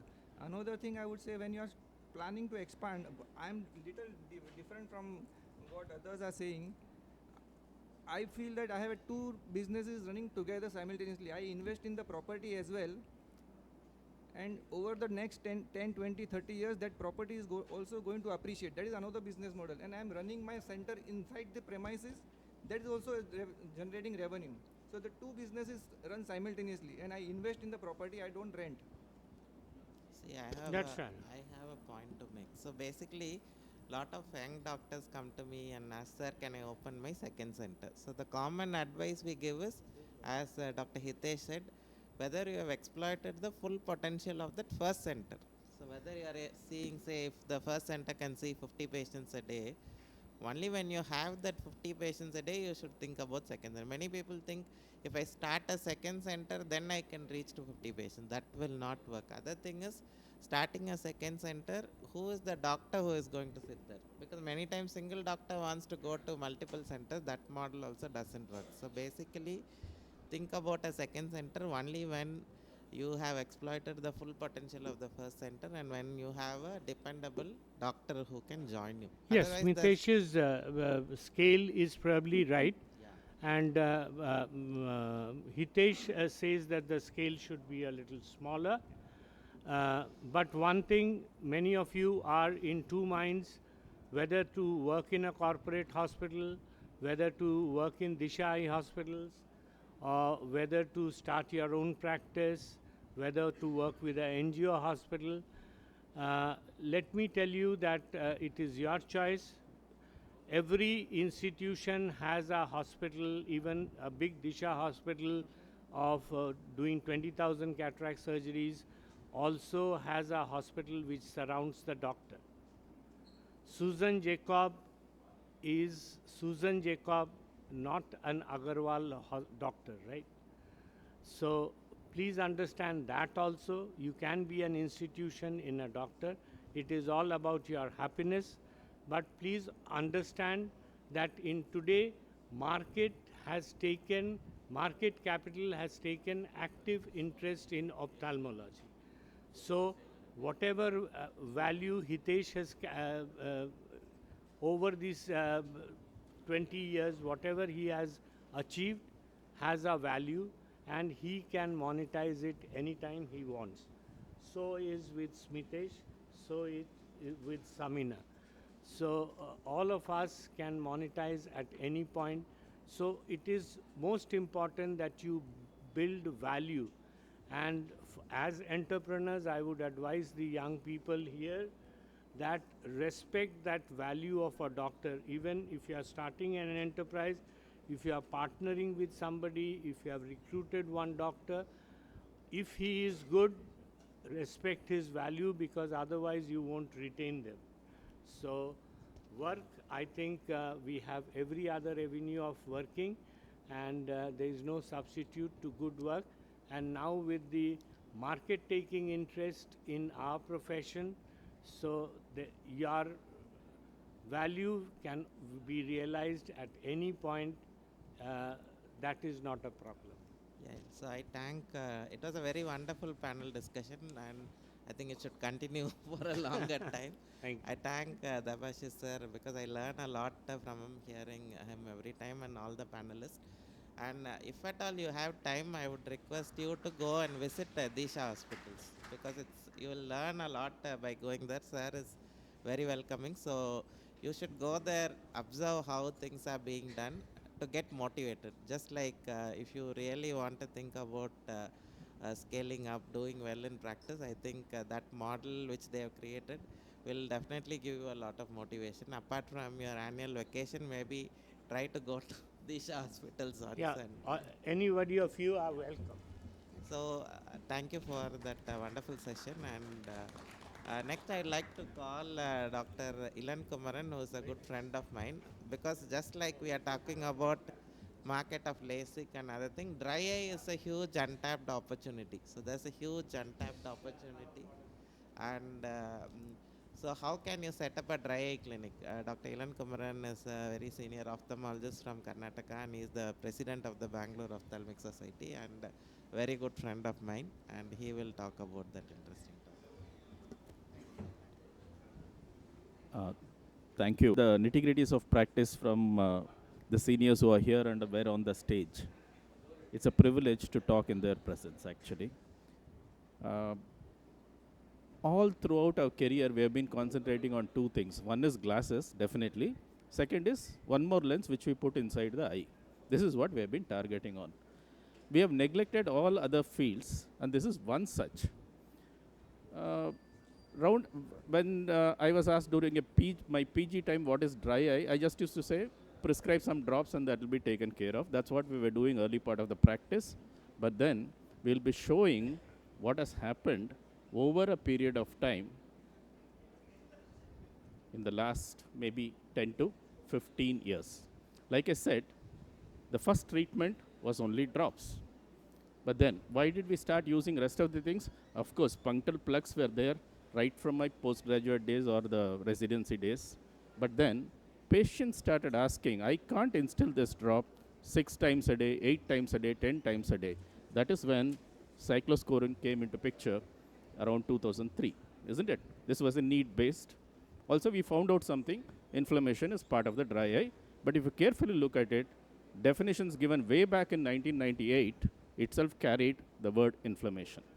Despite this, cyclosporine came as a treatment much, much later. Now, what's happening today in dry eye clinic? Not just drops.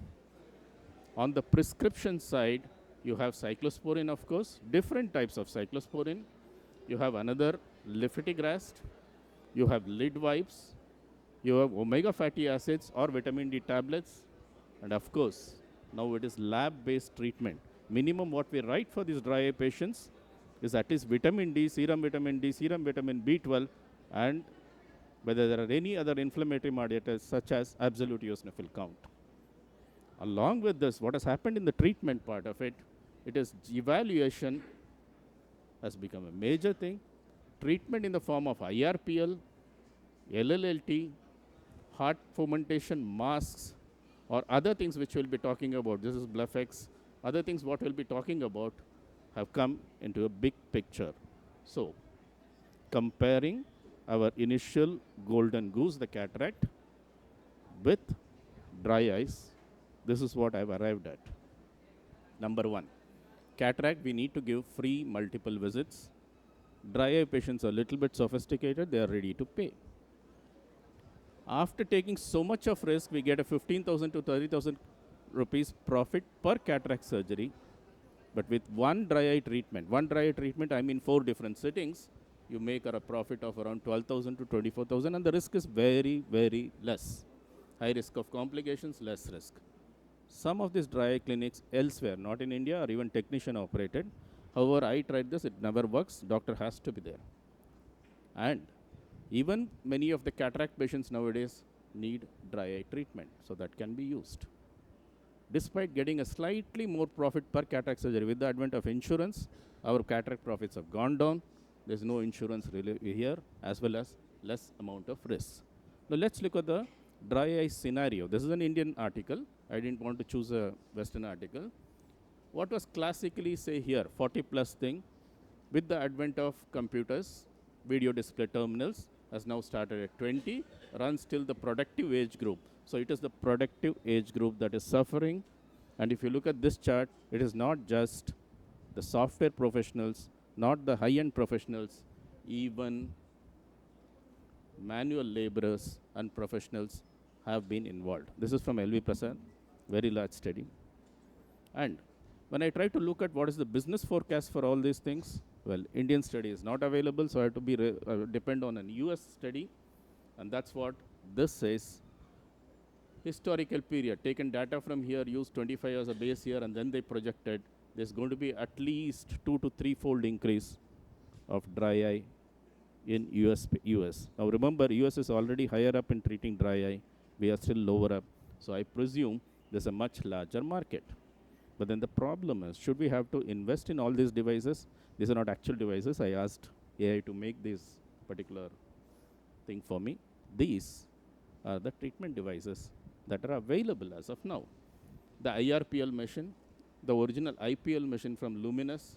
This is another IPL machine, but then the advantage is LLLT is added. This is the LipiFlow, which all of you would have heard about. And this actually is a tear osmolarity. We are not including that here. Now, each of this, let's look at the cost.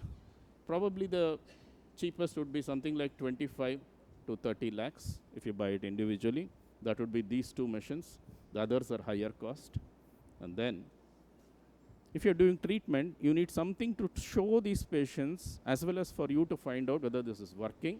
So, this is a tear check, IDRA, LipiView, keratograph. Of this, I have a tear check.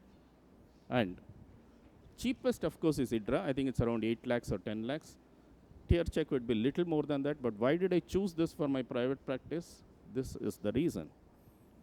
Look at this study. A practitioner needs more of data, more of evaluation points, and that is available only with tear check as of date. BUT, osmolarity not available with anything. LLT, lipid level layer, tear meniscus height, myography, eye blinking, which we have been talking about for 20 years. We didn't have anything to prove. Redness, which is a surrogate for inflammation, Demodex presence, and of course the questionnaire. All this, if you look at this graph, these are available throughout the world. If you look at this graph, highest is with tear check, and that's why I chose this machine. Considering tear check plus IRPL, we'll spend around 40 lakhs plus LLLT, another 5 lakhs. Approximately, I have taken 50 lakhs as the investment. Considering 3,500 rupees per visit for a dry eye checkup and 10,000 rupees per procedure, per sitting, this is the calculation that we got. You need around 75 to 80 patients. What does this 75 to 80 patients? We'll come to it later. How do we calculate any particular profit or return on investment? Whenever we buy a machine, we divide the procedure, whatever we get procedures from, money from the procedures, divided into 3. 1/3 goes into for the machine, 1/3 for your operations, 1/3 should be your profit, hospital profit. That's what we look at, isn't it? So looking at it, I've kept 33% as a profit, and let's see how this ROI works.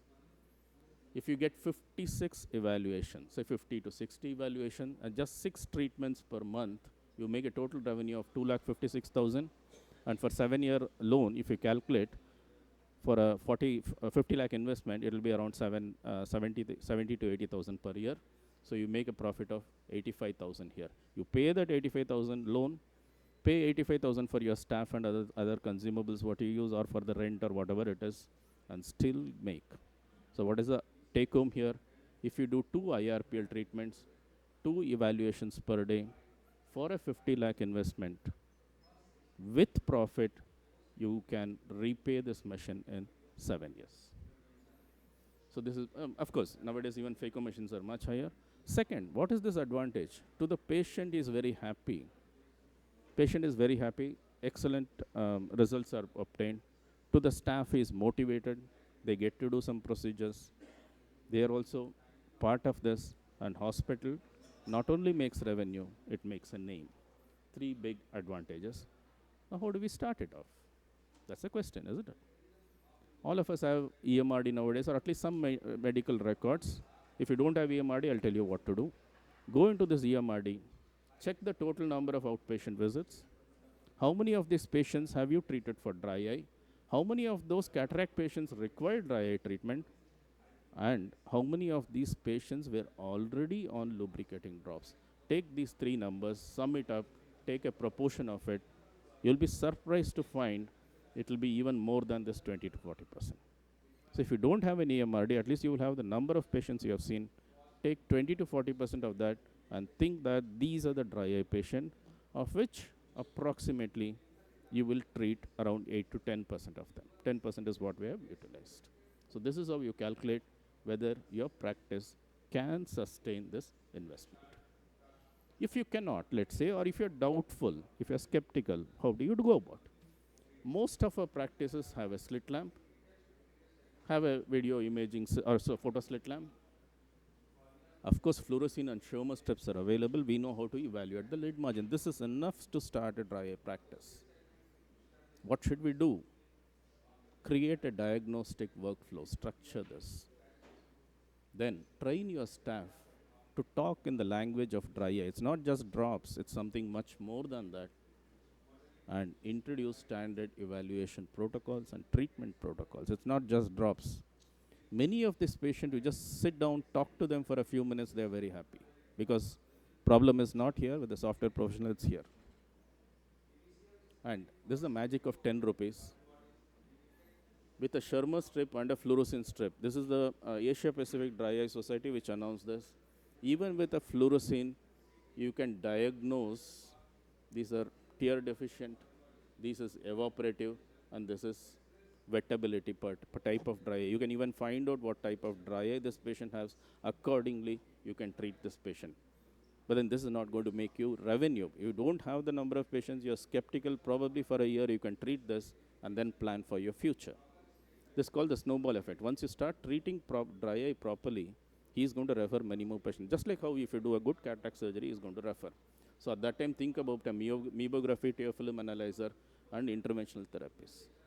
I told I chose IRPL over thermal pulsation. Thermal pulsation is lippy flow. There's much more reason why people go for IRPL. In fact, lippy flow, I think, is going to be withdrawn or something like that. This is what I heard. Once you start this, word of mouth referrals start. Even the surgical patients, you will start introducing these treatments, and they refer many more patients, and even your surgical numbers increase. So start off with your basic OPD setup, slit lamp. Okay, I forgot to mention this. You don't have a meibographer, no problem. All of you have an autorefractor in your clinic. Just revert the lid, put him on an autorefractor. You will see these meibomian glands. So you will know what is the percentage loss. Just make a mention of it. You want to take a photo of it. Ask dry eye questions to everyone. Many of these patients do not. There are various studies which say 85% of patients coming for cataract surgery don't even know they have dry eyes. So ask these questions, use basic tools, start the treatment, follow up these patients, and then start investing in all these things. This is going to be something like a snowball effect. How do you want to do the rooms? Please, if you don't have space, your consultation room is enough. But if you have space, what I would suggest is 400 to 500 square feet. Remember, these are posh patients. They have something in their upper compartment and they've come to you. Most of these dry eye patients, if you carefully talk to them, they are under some kind of stress. So they need that ambience. Receptionist goes to the procedure room, comes back to the goes to the procedure room, comes to the doctor, then gets treatment. That should be the order. It's been slightly different. So how should the procedure room be? Around 100 to 120 square feet, has a slit lamp, has any kind of dry eye evaluation tool. In my case, it was tear check.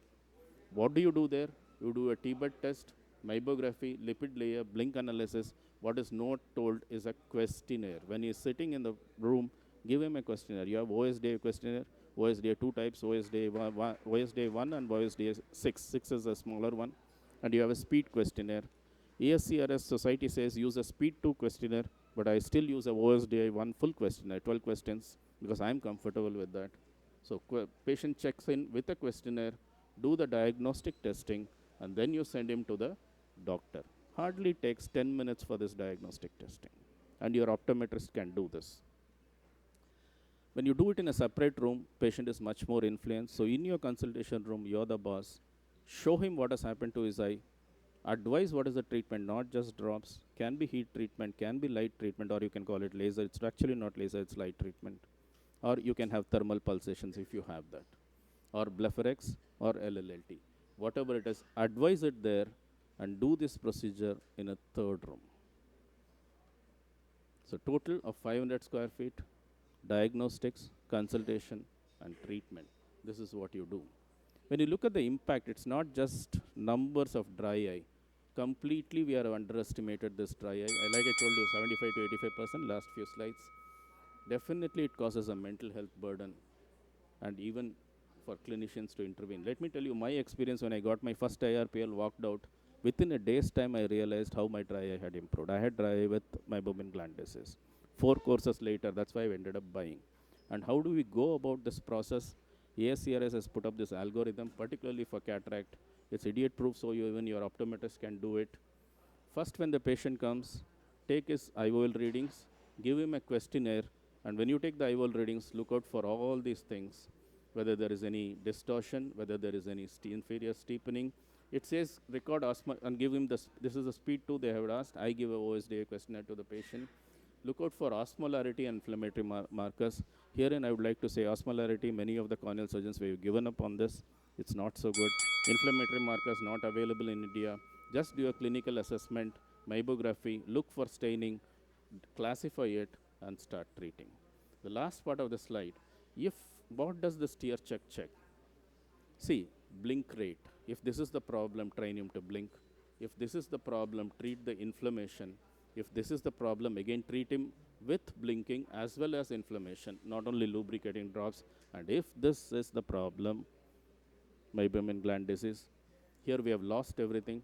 Do the treatment, but give him oil-based drops.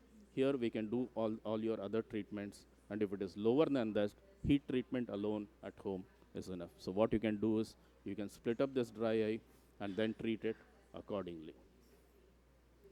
I'd like to skip. These are the other things what you can do. Prescription medicine, eye inserts, all this. Lack of time. This is something I have not used, planning to buy it.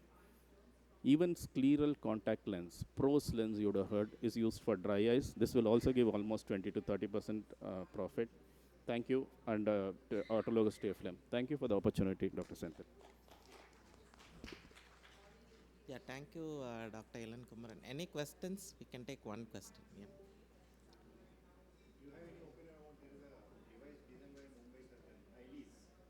Yes, sir. I am using eyeless, sir. That photograph had eyeless. It had eyeless. The first slide what I showed. Vaishal Kenya, it's a beautiful device. In fact, much better than, sir, there are 2 Indian devices I would like to mention. Sorry, sir? Camelhenia, sorry. Camelhenia. This is an excellent device. The rest of the things available in Amazon heat up all these areas. But then what eyeless does is, it just heats up the meibomian area. Patient is much more comfortable. And it's an ophthalmologist, we have to support. Number 1, it's good. Number 2, we have to. Second thing what I would like to say is Meibosoft by Gujarati doctor, Dr. Neha's Dolakia, Dr. Dolakia.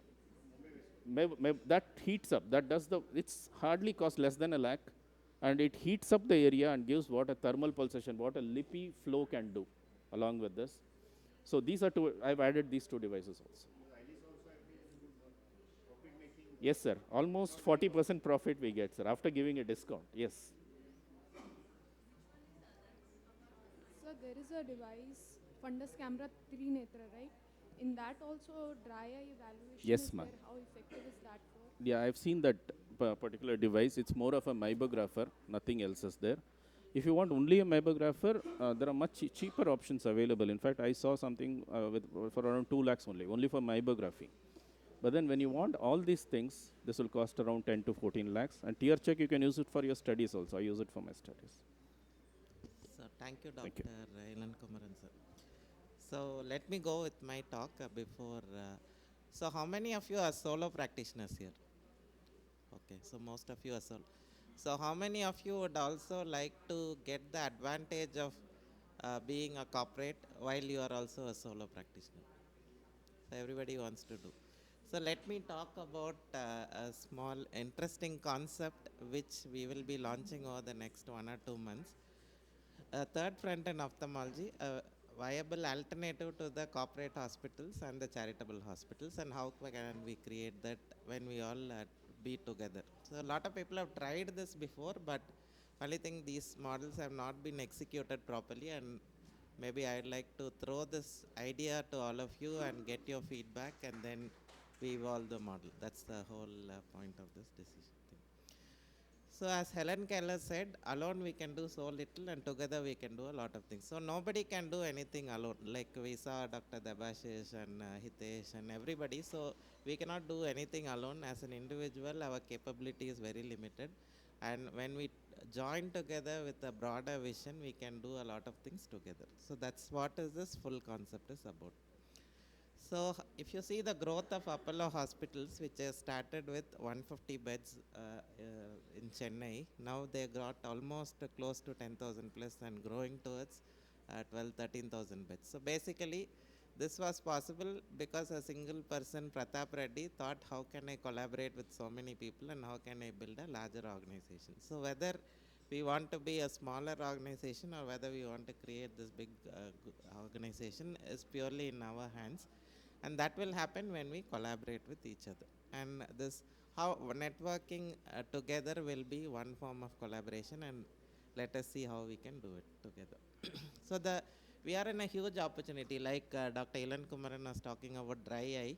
So dry eye, it's a huge opportunity. So Indian market size of Indian ophthalmology is so huge. It's almost like 30,000 crores, and we as 25,000 ophthalmologists are in a very good position to gather a good share of this market. But are we equipped?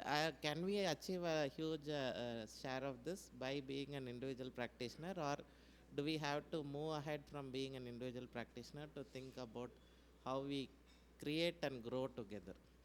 So there is a huge rising number of diabetic patients. Indian children or Indians spend almost 6.5 hours every day on the screens, more than any other country. Urbanization, lifestyle diseases, so many things are coming up which will help us in growing this opportunity to the next level. So the eye care industry in India also offers a very significant growth potential. We are thinking, oh, my practice is saturated, my city is saturated, but still there is a huge untapped opportunity if you consider Indian eye care industry, as you can see in the slide. Like number of people who have got the largest blind population still is in India. Major cause of blindness still is cataracts. So there is also upcoming things like increased screen time, diabetes, changes in lifestyle and demographics are also leading to this growth potential in the Indian eye care industry, and it's only going to grow more than what we are expecting. Most probably the eye care industry is going to double by 2030. That is what is the market prediction. So a lot of funding also happening from the PEs, and you can see all these chains are growing, and from 2023 also there has been huge funding opportunity which has happened. So I'm just setting up the tone to show that opportunity we are all sitting in, and why we are not able to capture that opportunity by practicing as a solo practitioner. So that's what is the process which is going to be explained. So LASIK market also is going to double, like India's LASIK is now at 2,500 crores, which is going to double to 5,000 crores over the next 5 years. So are we equipped ourselves to capture this opportunity?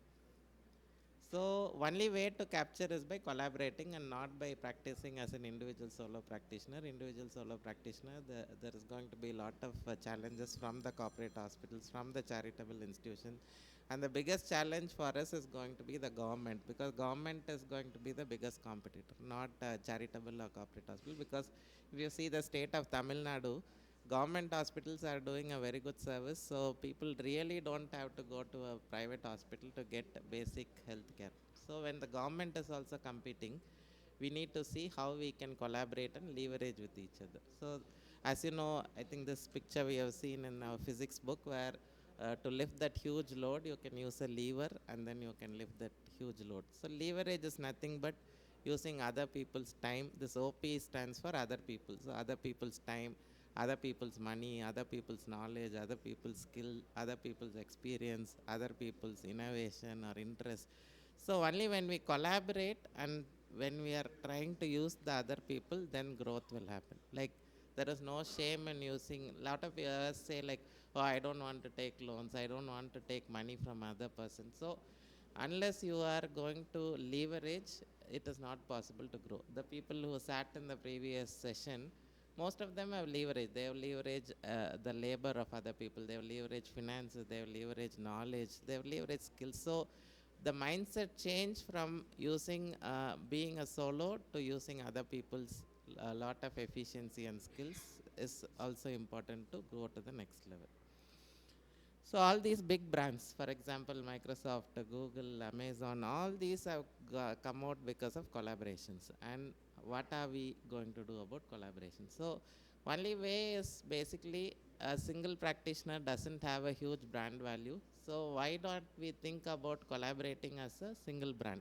For example, let's say you are practicing as ABC Eye Care, or Dr. Ilan Kumaran is practicing as, yes, thank you. So is practicing in his own name, Navashakti Netralaya. So you also collaborate with another common brand, a part of, for example, for the time being, let us call it as Ophthall network. So your hospital also becomes a part of an Ophthall network. But basically your profit and loss, your income, your company remains separate, but you also have the opportunity to co-brand along with the larger brand, and say there are 50 hospitals which are operating along with the Ophthal brand. So there are good examples of this already happened. In oncology, there is a company which is done. In rheumatology, there is a company which is done. Classically, in the airlines industry, the Star Alliance was born out of such an idea. So Indian Airlines, a part of Star Alliance. So can we also create a common united entity by uniting with a common brand and still running our independent practices? So what are all the pain points of running a single solo practice? I think all of us know there are operational difficulties, there are difficulties in technological adoption, there is technology in lot of difficulty in HR, manpower, finances, all those things, branding, marketing. So a network can, when you join together as a group, we can as a network outsource operations. For example, let's say 50 practices, we can have a common back office which can take care of HR, marketing, maybe legal, all those things, a back office which individually a single hospital cannot afford to have. But as a group of 40, 50 hospitals, we can outsource the back office to a common entity. That's going to give a lot of value and at an efficient way. And also in terms of technology also, we can have a common app, patient booking apps, digital platforms, common website, all those things can be together done as a network. So there is no weak branding for an independent practitioner. Marketing efficiency is very low, outreach is low, patient recall system is not there. So all these pain points which you have as a solo practitioner can be addressed when you join as a group by putting in a small amount of money and associating with a larger brand. So doctor retention is a huge problem. So the biggest advantage I see many doctors call me, like even last week I had a doctor talking to me. So they are 60, 70 years old, but they don't have an option to exit their practice. Basically, when you are not having children as ophthalmologist, and if you're not going, if the corporate is not willing to buy you, at one point of time your practice gets zero value, because when you're not able to practice, or when you're falling sick, or when you want to retire, the practice gets a zero value. But being a part of a larger network, somebody from the network can take over and run your hospital. So it gives a good exit option also by being a part of a larger network, which is more important. I'm sure many of you are in your 60s and not thought about retirement, but what happens to your practice? I think majority of the ophthalmologist children are not becoming ophthalmologists now. 90% or 95% of the children of ophthalmologists don't want to take up medicine at all as a career. So what happens to your practice after you retire? So by being a part of a network, one of the network doctors can take care of your practice and still give a part of the revenue to your family. That is something which is very advantageous when we come together as a common group. Apart from that, even if somebody wants to acquire you, a single hospital gets a lower valuation, but 4-5 hospitals joined together will have a larger valuation. All those things can be brought together by being in a network model. So the value proposition is there for everybody. For patients, you get a better brand, better quality of service and everything. And for investors, people who are part of the network. So this is the value proposition which is being offered for each player in this segment. So we will have all these, I will share this presentation with you. So we'll have all these common key offerings for a subscription charge which you pay every year and become a part of the network. So we can have a insurance manager, CRM software, shared equipment, specialized referral network, access to wholesale price of consumables, all these things whichever we can do together when we come together as a group. So if you see, there is a huge difference in the EBITDA multiple between a corporate hospital. For example, a corporate entity getting listed has a multiple in terms of 40-50x. But when the same corporate hospital comes and buys you, you are having an EBITDA multiple of 8x. So basically, a corporate is acquiring you at a very lower valuation. By becoming a part of the network, definitely your EBITDA multiple can also increase, meaning we can increase the valuation of your practice by being in a larger group.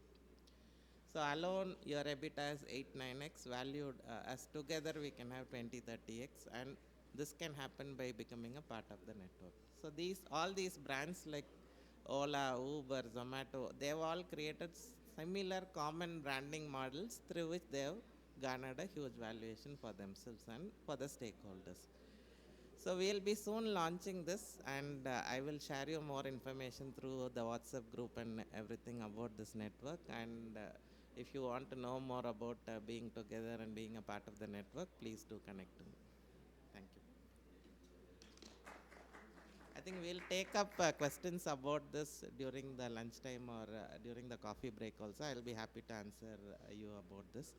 And next speaker I call upon Mr. Shaurav Das, who is the Head of Practice Development at Alcon, and he has been talking about practice management in national and international forums. A very good speaker, and he will talk about strategies to manage surgical patient experiences. So how do you manage the surgical patient experiences? And let us hear from Shaurav Das about this interesting topic. Thank you very much, Dr. Senthil. And the slides up, okay. So the first Tuesday of every October month is celebrated as the World Customer Experience Day for a purpose. Not many of you would know this, but just to create the awareness, the heightened awareness, the impact that has in every industry when it comes to customer experience. So better customer experience is directly proportional to better outcomes. And in ophthalmology, typically you would think that, and especially in elective procedures, typically you would feel that if you've given a great result per se, which actually means a great patient satisfaction, which necessarily is not true. But if you've managed the expectation pretty much well, then your results, along with the patient expectation measure, will give you actually a great patient experience. And what I'm going to do in the next couple of minutes is share some, I'm a marketer by profession, so what I'm going to do in the next couple of minutes is give you some very simple strategies and ideas through which you'll be able to better manage your patient expectation. What I wish to cover in the next few slides is, a few new concepts that you'll learn on how to better match the patient expectations, some tips and tricks on typically surgical patient expectation, and if at all you're not able to manage, if there is an eventuality and you're not able to match an expectation, how do you better deal and how do you handle them? So typically the top 3 challenges in practice today are, and we all know it pretty much, is retaining and motivating hospital staff, getting the best of the investments that you've made. And last is managing patient expectation, and this is one of the key challenges that we will do.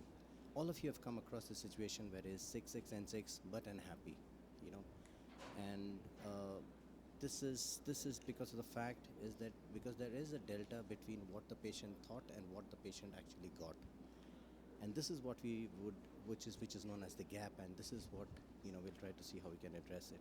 So broadly categorizing two situations where you want to manage the patient experience. One is from on the surgery day, which is from the check-in to check-out, and other is from a surgical visual outcome perspective. So expectation is nothing but a management of a clear conversation on what, when, how much, and so on and so forth. So I'll give you principle number one. This is a traffic light that you all see. Now the difference between this traffic light and this particular one is that it is numbered, it gives you quantifying. So patient expectations, so patients are not worried and jittery about, how much time, but an undefined time. So hence quantify the expectation. That's fundamental number one of the principles that you want to find. The second is, this is a picture of a pilot in aviation. They have been taught, that if the ATC actually announces per se that, there is going to be a delay of 10 minutes, what they announce inside the cabin is that there's a delay. The pilot announces that there's a delay of 20 minutes, and that's on a purpose. So I know they know that in 10 minutes, when you hear, sorry, we're going to push back, we're going to take off 20 minutes late because of traffic control, we all are sad, oh God. And then the moment 10 minutes happens, the pilot says, you know what, we've got a clearance, and we are ready to push back, and you're suddenly very happy about it. That's on a purpose, that's how they do. That is the fundamental of under-promise and how you over-deliver. And these are the two major principles that you should apply anywhere in terms of patient expectation is coming. So another trick that you do is in any of your conversation, one of the things that you do is that best, typical, and worst fundamental. So whenever you're describing anything, you say the best case scenario, this is what is happening. Typically, this is what we expect. In a worst situation, this is what we expect. But this is a conversation that you can use in outcomes, from a time standpoint. In a best situation, that your surgeon will see you in immediately. Typically, it takes about 30 minutes. In a worst situation, So then patients are mentally prepared about what they're. So let's talk about what are the couple of things that you can think about on a good surgery day. What are the experiences, right? Clearly define the time of admission and discharge. Just be punctual about it. Do not surprise the patients by the fee that you're going to charge, the margin, but you make it very clear about it. That even if you've done a great work, just because the fee was not clarified particularly well, there could be a lot of grievance. Don't be miser when it comes to basic refreshments and so on. This also adds on. This is a typical thing that when I'm going, and if I'm paying a lakh rupees for a procedure, you don't want to be miser on giving refreshments and so forth. Do meet the patient's caregiver before and after the surgery, and assign a simple mobile number. It doesn't have to be your mobile number, where he or she can get in touch, the patient or the caregiver can get in touch with in the proximal. This is the expectations that you can manage. From a visual outcome standpoint, I think it's very important today. Why is it typically important to spend time in patient? Because we all know the more amount of time that you spend preoperatively is directly equivalent to the lesser amount of time you'll need to spend post-operatively. And when a patient typically in an elective or a premium procedure, they spend more amount of, the expectation is, that they want really more. And that's why it's important that in that time, that chair time, you want to uncover a couple of things and, set the expectations right. And a well-managed patient expectation is equal to, actually, they would influence positively other patients. They typically tend to become your ambassadors. So two forms of conversation. One is preoperative and one is post-operative conversation. So preoperatively also is also important. Generally, in terms of how you want to explain the technology, the pre-surgery regimen, and so forth. From a post-operative conversation, it's also important how you create the wow factor in patients so that they turn up to be your ambassadors, and then of course the post-operative regimen and so forth. Now, from a pre-operative, this is the regime that several of the practices, who have understood the fundamental of managing patient expectation work in this flow. So you have a priming and information segment, and there's a patient expectation segment. I'll talk each one of them in a while. So let's say from a soft information standpoint, you just want to give the patients and the caregiver the basic information of the technology and the services and so forth.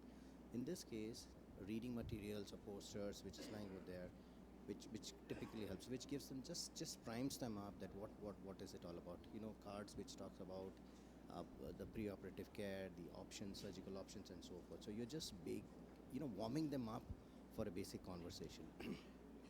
One of the most important thing, if you want to take away from my presentation, is the power of how you should be, how you can identify the visual needs of patients through a simple lifestyle questionnaire, which is typically nothing but a sheet which talks about what he or she as a patient expect from the surgery. It could be a cataract or a LASIK surgery for the body. And when they are taking and filling up the forms personally, what really happens, they are also thinking about it, and they know what. So you're actually essentially trying to build and consult the expectation realistically. Three best practices that has been identified by doctor all over, and this comes as one of them, a doctor which takes time, his or her time, to discuss, essentially chair time. Second is somebody who involves, a doctor who involves in the decision-making process and just not let me say this is what I feel. And last is a practice, which is able to share a number, which like a single spoke of count, doesn't have to be your number. I mean, here it says that the survey came out saying that if I could get a surgeon's number, but that doesn't have to be. But these are some of the important things that they've identified for a good doctor. So essentially, we are talking about productive chair time. I think it's important. We all know chair time is a scarce commodity in busy practices, and typically these are a couple of things that you do in when you're having this essential conversation with your practices, with your patients. So establish a clear baseline and understanding early on. What are the real assets? I think this is something that you predominantly have to have in your mind when you're talking about this. Make a technology neural counseling session, a counseling discussion, Then essentially you have to quantify the limitations of each and every technology without interfering, and that's how you should be also coaching your staff as well. Identify the red flag patients, and we all know the patient who expect overmuch. You identify them right from the beginning, and you can mark and so that they can know in the entire patient journey. And standardize the conversation for all your practices. All your patients should have a standard format of conversation which you need to take. There are a couple of I think it was 15 minutes. I think, yeah. So there are a couple of standard scripts which which for any of these lenses that which works pretty much well when in terms of counseling and conversation, which typically addresses everything. This is for the toric, this is for multifocal, and so on. So you want to and it typically tells about first it's an icebreaker. It establishes what this technology is going to do, and then realistically sets an expectation. What is it? A typical example that I would give over here is if you were to for example share the benefit of multifocal lens, and and this is how somebody would share. It's like that if you were to step out of your home and realize that you've not got your glasses, without the glasses your work will not hamper, and this is one of the best ways where you can express that. When it comes to multifocal lenses, it is also a good idea to show them pictures of what halos and glares could look like, and also make sure that you tell them that they don't evaluate their eyes, the non-operated eyes and the operated eyes. In LASIK also, I think it's important that you give them a range. Expectation is about giving them a range.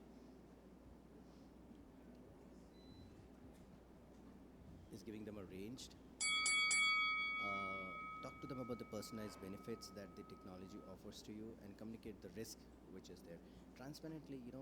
Just communicate.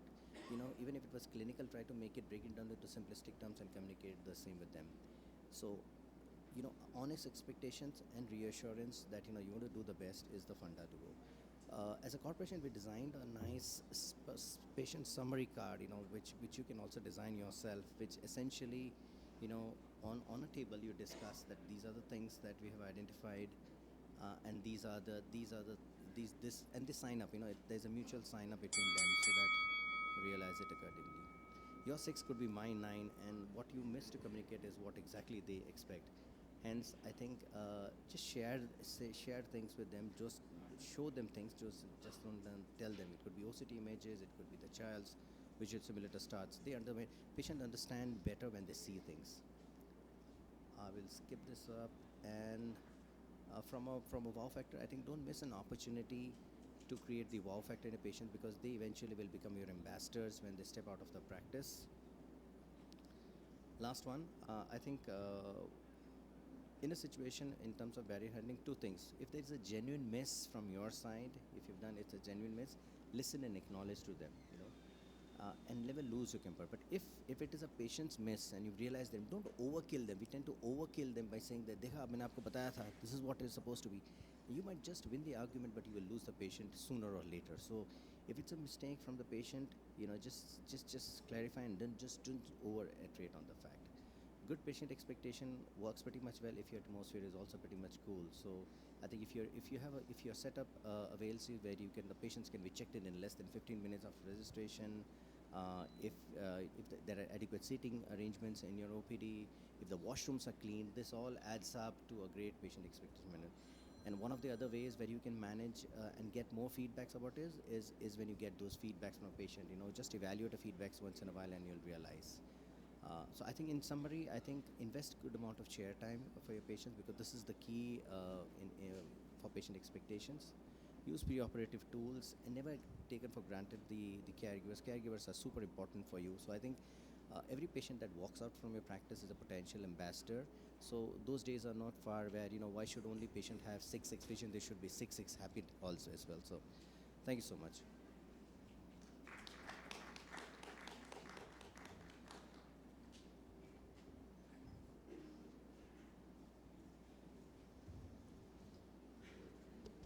So I would like to thank Shaurav for that interesting presentation. As usual, wonderful presentation.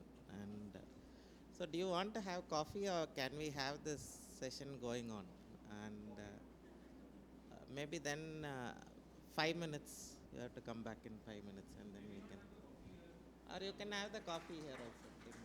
So because the next session is going to be very interesting, basically about the valuation of a practice, because we have so many. Yeah, we'll start in 2-3 minutes then.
Evolution moves slowly.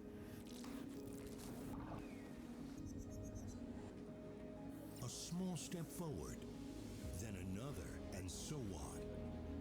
Seldom an idea comes to life that challenges our understanding of progress. An idea so extraordinary, it marks time for everything that came before it, and for everything that follows. Experience Unity VCS. Experience superior efficiency for vitreoretinal and cataract surgery. With 2 times faster nucleus removal and 41% less energy into the eye, and the world's fastest vitreous cutting speeds. First ever multi-spot illuminated laser probe, offering dramatically reduced laser application time and enhanced 27-gauge instrumentation designed to deliver the stiffness of 25-gauge or better. Experience groundbreaking performance with intelligent fluidics that delivers stability and seamless rapid ramping of vacuum to facilitate efficiency and a new level of surge mitigation.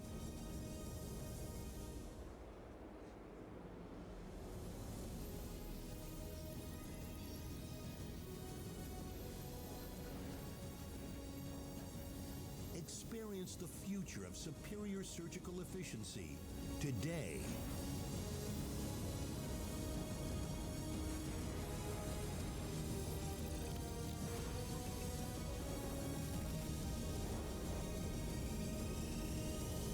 Experience extraordinary.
Evolution moves slowly.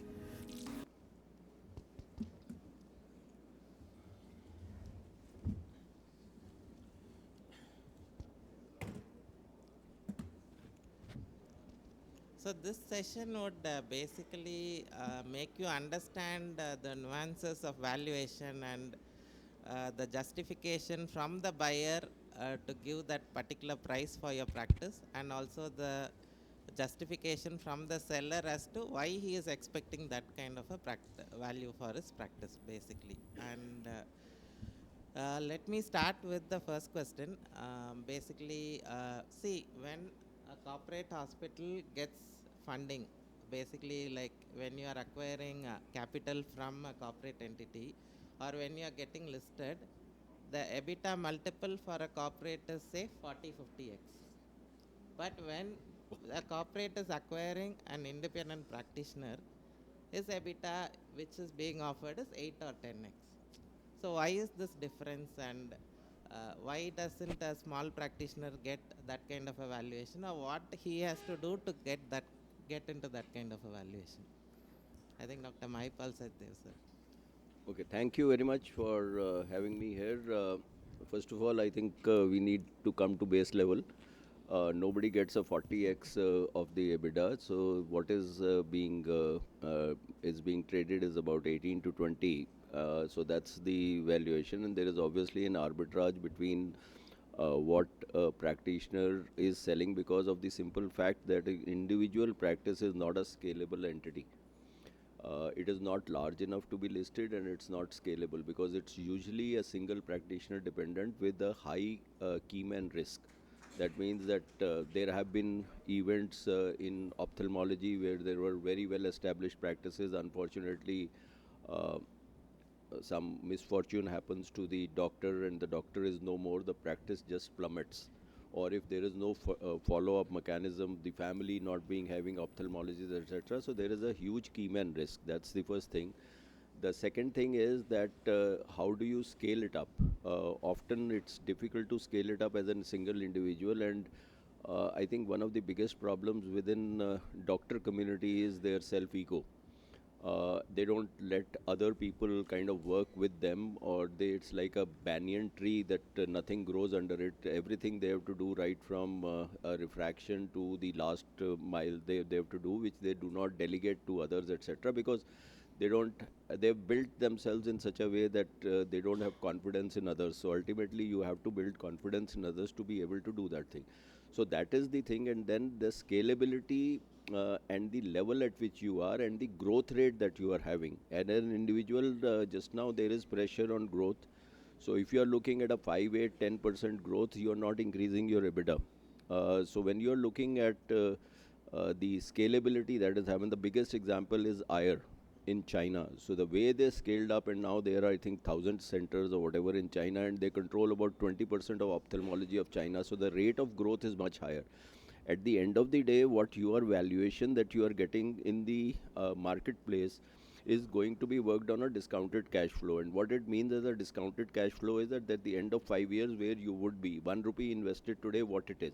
So from a single practitioner point of view, that is the thing. And the private equity goalposts have changed significantly. Today, getting an investment of less than $100 million is a rarity, in the sense that any good private equity wants to invest at least 900 crores or 1,000 crores.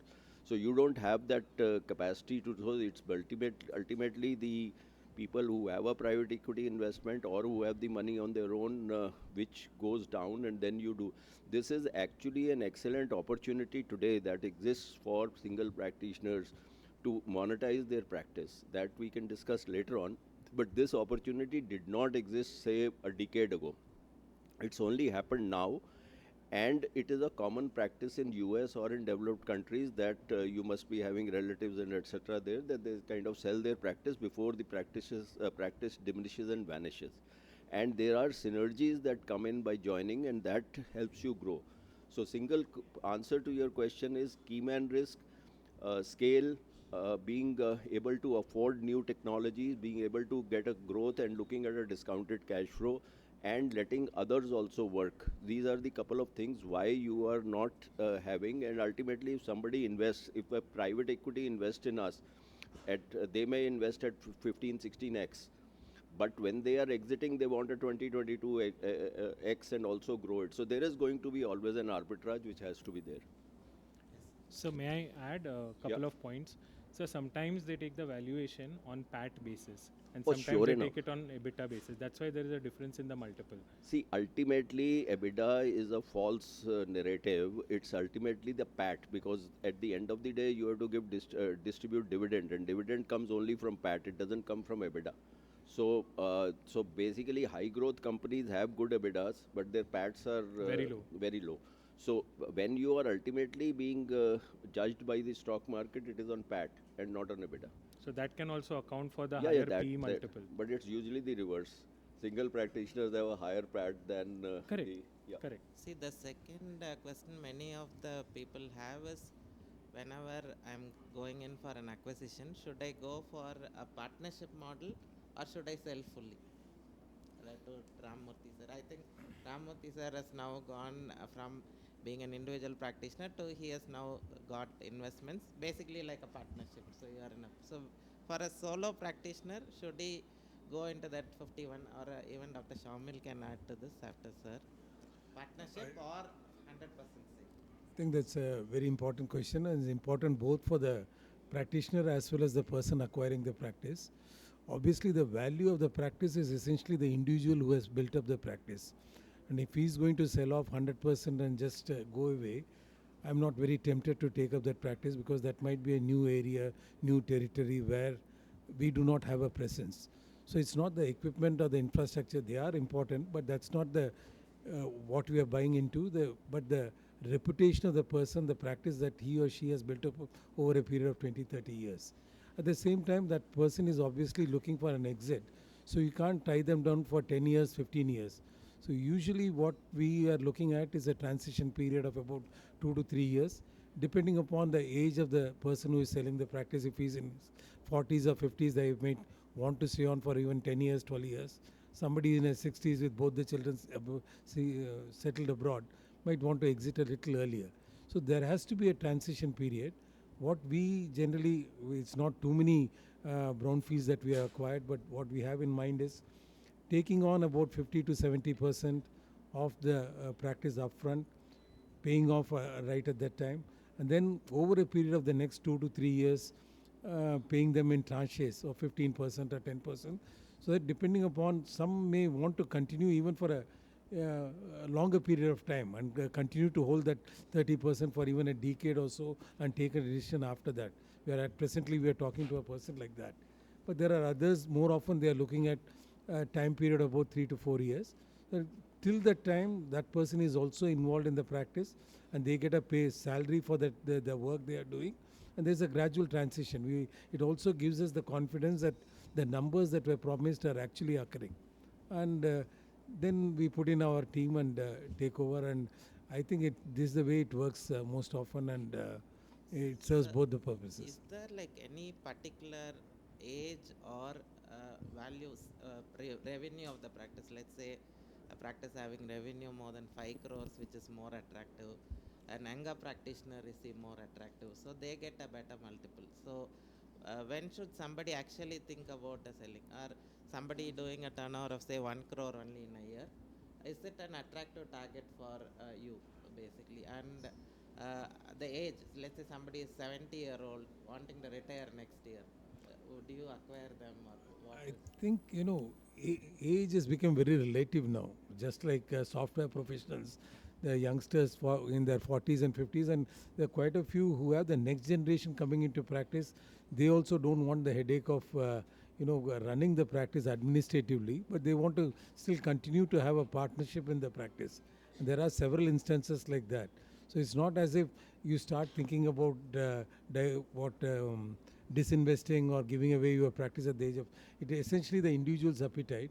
As far as I am concerned, if the person is going to stay involved in the practice, grow with the practice for a period of time, that would be more interesting rather than a person who wants to just sell off and leave.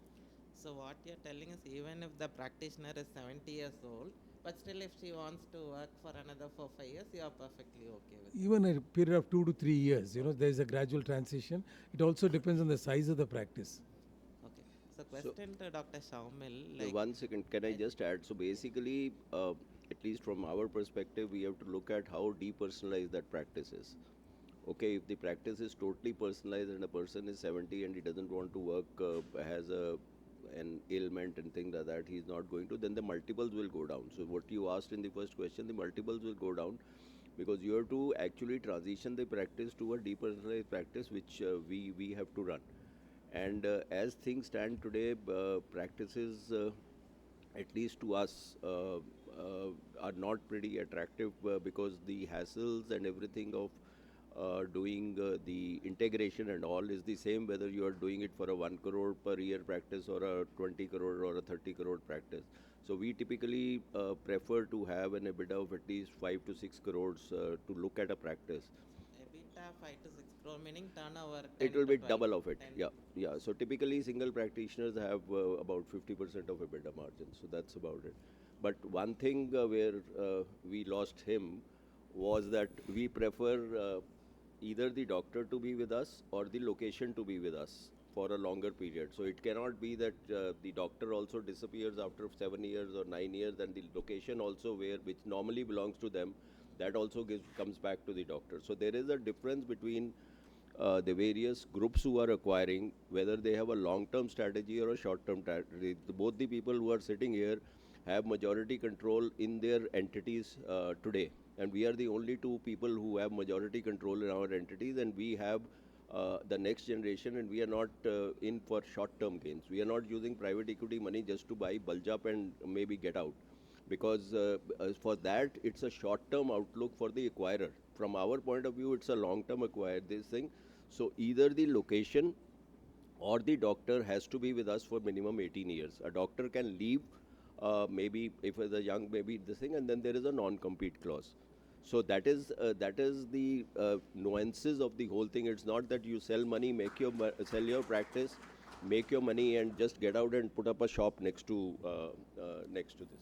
See, I think important takeaway is at least a 10 crore turnover is what is attractive for them to buy. So even if you are 3 people who are having 3 crores turnover can combine together, create an entity and approach, that will be a better option. I think a group of doctors in Bombay, 4-5 of them have joined and they have done this thing to ASG.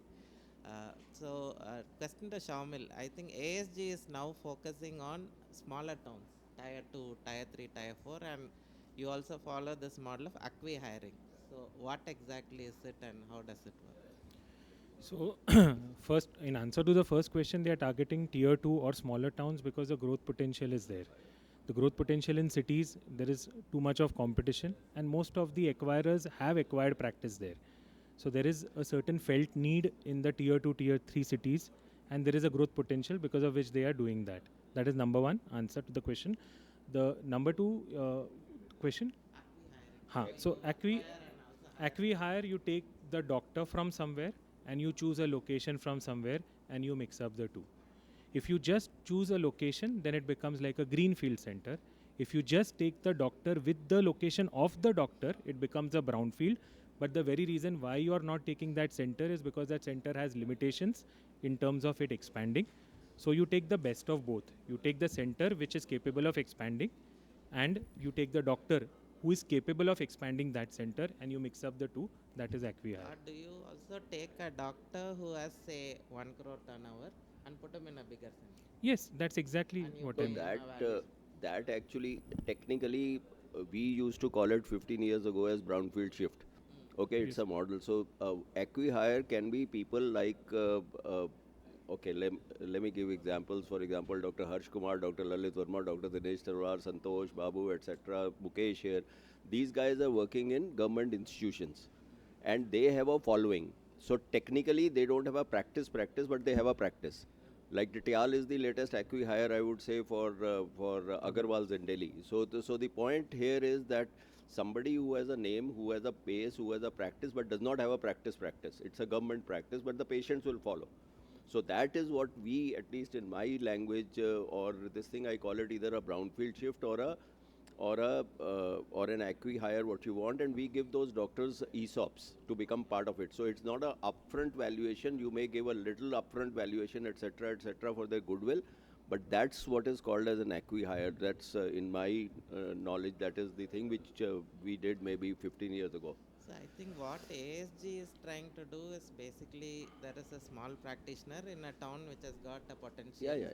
So they give them. Vasan did that. You were in Vasan. Vasan did that in Hubli, for example. They picked up the doctor and made a bigger space. So that way, what happens is that there is a potential for growth for that doctor, which has not been fully exploited by the doctor himself. So the person who has an 30,000 feet view can kind of immediately tell. For example, I had gone to some place, and I just told that person that this is something that you need to do. That person did that and thanked me that this is what. So basically, the person sitting within a kuan is not able to appreciate as to what the world holds. So you just are able to, as a third person, say, "Ke bhai, these are the levers for growth. Please adopt them, and if you get them to a newer place, that itself is a lever of growth." I have never seen, until of course there is something dramatically wrong, if I have moved from a location which was say 5,000 square feet to 10,000, or from 10,000 to 90,000 square feet, and if you have the draw, it always gives you a compounding effect. It's a multiplier effect that is there. Sir, question on behalf of Dr. Sanjay, who is sitting next to you.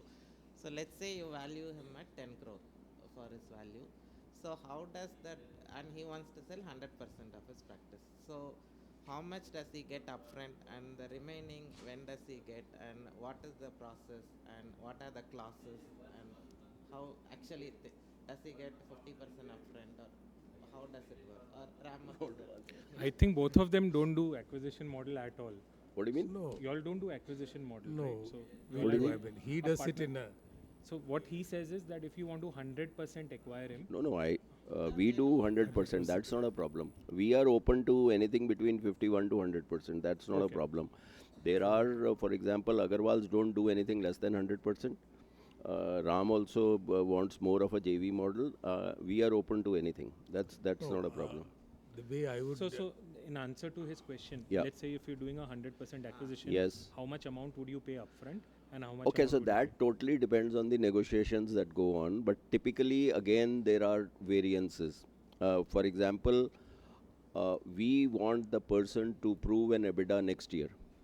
Okay, because there is a lot of what do I say? There is a lot of outside book cash which is single practitioners have, which we don't. So there is no way for us to actually say that this is the proper EBITDA. Typically, a person can show you his OT list or his OT this thing and say that, okay, I am doing a IHANS lens and I charge 50,000 rupees, but if he's taking cash, we don't know whether he's charged 50,000. Typically, the patient would say, कि जी आपको cash दे रहे हैं, सस्ता ले लीजिए आप, तो could be 40,000. So that is a direct hit on the EBITDA. So there have been a lot of instances where we have got into this situation that the EBITDA has not been proven to be this thing, and people do things to actually boost up their EBITDA just to get a higher valuation. So what we insist is that you prove your EBITDA maybe 5% higher than what you have getting it in the next year. That is our this thing. Agarwal's split it up into 60, 10, 10, 10 payment. And in case you don't get that revenue, they talk revenue, not EBITDA, then the entire 40% payments. So 60, 10, 10, you understand, 60% upfront, 10% next 10 years. So they are playing on the value of money. So they will push that payments there. We will say that we will prorate your payment depending on whether you have achieved a lower EBITDA or not. So that is what, and the payments are normally what we do is about 70, 20, 10 is what we do of the portion, and then the second portion which we buy, which we can be at the time of IPO, that's what normally people say, or it can be open-ended also, or it can be 5 years or 10 years, that depends. At that particular time, whatever is the EBITDA, you can get at that. ASG typically gives one round higher. So in this partnership model, let's say doctor is selling 60% now and remaining 40% is with the doctor. Yeah. So if there are, and you form a JV company Yes. to run it, if there are investments needed, let's say It's done in the 60-40 ratio. So the doctor also has to Obviously, bring whatever ratio you have, you will have to invest in 60. The JV is investing, so the JV It's not that comprises we 40%. invest. What if he doesn't? He says, I don't have the money. Well, If then he he has doesn't- to dilute his. Then he has to dilute his equity. For Or do example, you give like a loan to that JV company? Can No, be no. given. Again, that's this thing. But typically, please. the JV can itself take a loan. Yeah, I think Dr. Sanjay. What happens if I cannot prove my EBITDA next year? You get a lower valuation. Low valuation. मतलब basically आज no, we don't decide it. It's the numbers that decide. Supposing आज आपने बोला कि मेरा 5 करोड़ का EBITDA है, आपने 5 करोड़ पे 8 का मल्टीपल ले लिया, 40 करोड़ की वैल्यू कर ली, आपने 5 की जगह 4 आया आपका, तो 4 into 8 आपका 32 होगा. तो आपका जो नेक्स्ट इंस्टॉलमेंट्स है, it's very difficult for us to take back money from a person. So therefore we keep a second round, second and third round. तो जो 30% आपका बचा है, that may come down to even 0. Okay, so the point is be truthful in that, because this is the first fundamental thing of being truthful and transparent. If you are not, तो इसी चीज़ से झगड़ा होता है. आपने short term game के लिए लंबी मतलब खेल को बिगाड़ दिया है. That is the only thing. So basically, if you are not able to prove the EBITDA, then your valuation goes down, or you don't get the money. As in Agarwal's case, ASG just does a diligence, etc., and kind of. No, I think it's very important that, whenever you're looking at a partnership, we want it to be a win-win combination. The person selling as well as the person buying should. For that, one of the most important thing is to clean up your accounts. Whenever cash component is involved, nowadays that's not on, and we would not even look at them. And projected values, claimed values does not really work. So basically, at least for in the past it has been done, but 2 to 3 years before you try to sell, at least just make it all, bring it into the account so that it's formalized. And the reason we have this 3-year period or something is just to make sure that whatever is promised, that performance continues to be there. And that's the reason we want the person also to stay on. And it's essentially the reputation of the person, the practice that he has, that is of value, greater value to us.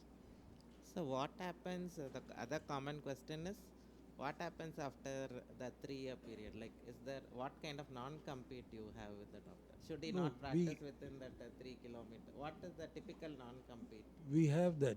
We have that in the sense that after a 3-year period, we have a 2-year cooling off period, when essentially, except for the person is going to a teaching institution, is teaching, or is getting into a totally a charitable organization, that's okay. But otherwise, after 2 years, they are free to do what they want. Even there is no geographical distinction. No, there is a geographical restriction. Within the 2 years, there is a strict geographical distribution. They could, after 2 years, at least we have not brought in any. See, okay, the first thing is, let's just flip the coin. We, when private equity come in, till I am a shareholder of New Delhi Center for Sight, I cannot, or my family cannot work anywhere else. So that's a kind of a non-compete that we have given, that till we are shareholders, we will not be practicing elsewhere or putting up a competing business. So it's not that we are imposing on somebody. The point is, why are you selling the business? Are you making a JV, or के आप मुर्गा हलाल कर रहे हो? आपने मतलब करके आपने ग्रो करना है प्रैक्टिस को. That is what we want. We don't want कि I am cashing out, that I am making my money and then I am moving out and putting up a shop next doors. That is not done. We won't touch that business, because the point is, at the end of the day, the goodwill of the doctor is still intact. Whatever I may do, I may put up a better center or whatever it is, but I can't snatch away his goodwill. Whatever is his goodwill. See, I left Ames, went to Apollo, also started my own, left Apollo. People won't will give both their arms to get into Apollo as a this thing. I left Apollo, but the point is that the patient followed me. So it's not a question of, it is it is not a pathology lab. A pathology lab is different from an ophthalmology, because ophthalmology still has a certain amount of things where it is attached to a doctor. Things are changing. Technology is a great leveler. As technology is coming, the good are becoming average and the average are becoming good. So basically you are leveling out because of the improvement in the technology. This will happen as it happened in US. There will be few, what I feel today is that there is no specific USP as I look at it in ophthalmology today for a youngster to say, except that if he is going to a tier 3 city, that I am a pioneer in this particular. We were lucky that we were at a particular time, say in 95, 96, or maybe 90, when we started phaco, because nobody was doing phaco. Then we started LASIK. But is there anything that anybody can point out today that I can develop a USP as a 40-year-old person and say कि भाई मैं इस चीज़ में खुदा हूँ, या मतलब I am the gold standard for that. So that is how things have changed very clearly. It's the ability to buy technology today that's going to drive the businesses. So typically you have a non-compete of a particular geography. I have a non-compete of 2 years, but the point is, why are people putting a non-compete? We are saying you work as long as you want to work. So the point is कि भाई आपने जीना यहाँ, मरना यहाँ, in the sense if you want to take it from, instead of 9 hours, 10 hour working, you want to do 4 hours working or 3 hours working, pretty good. That's it. But why be our competition or a competition of something that you have grown yourself? That's correct. So non-compete pertains to duration, pertains to an area, and there is something called non-solicit also. Yeah. So that also needs to be highlighted in the non-compete. There is a recent Madras High Court judgment. Yeah, it's the so but the only difference is that if you have given a goodwill to a doctor, then, and you are not depriving him of doing work, so it's outside a geography, you can still enforce a non-compete. The point is, I have given you 50 crores for your goodwill. You have taken money. The point is, if you have just moved from a one salary to a higher salary, that could be a separate issue. But you have taken a money. Either you return liquidated damages, or you kind of do that. So that should be essential. Correct. I completely agree with this. In both the sides. Yeah. I will. So maybe Is there anything else? Maybe any questions from the audience? Do you want to ask something?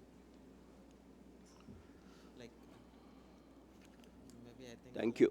Thank you. Thank you so much. Yeah. I would like to thank. It was a very interesting session as usual, and thanks to all the panelists for being a part of this session. And you can always connect to us if you want to have more information on this.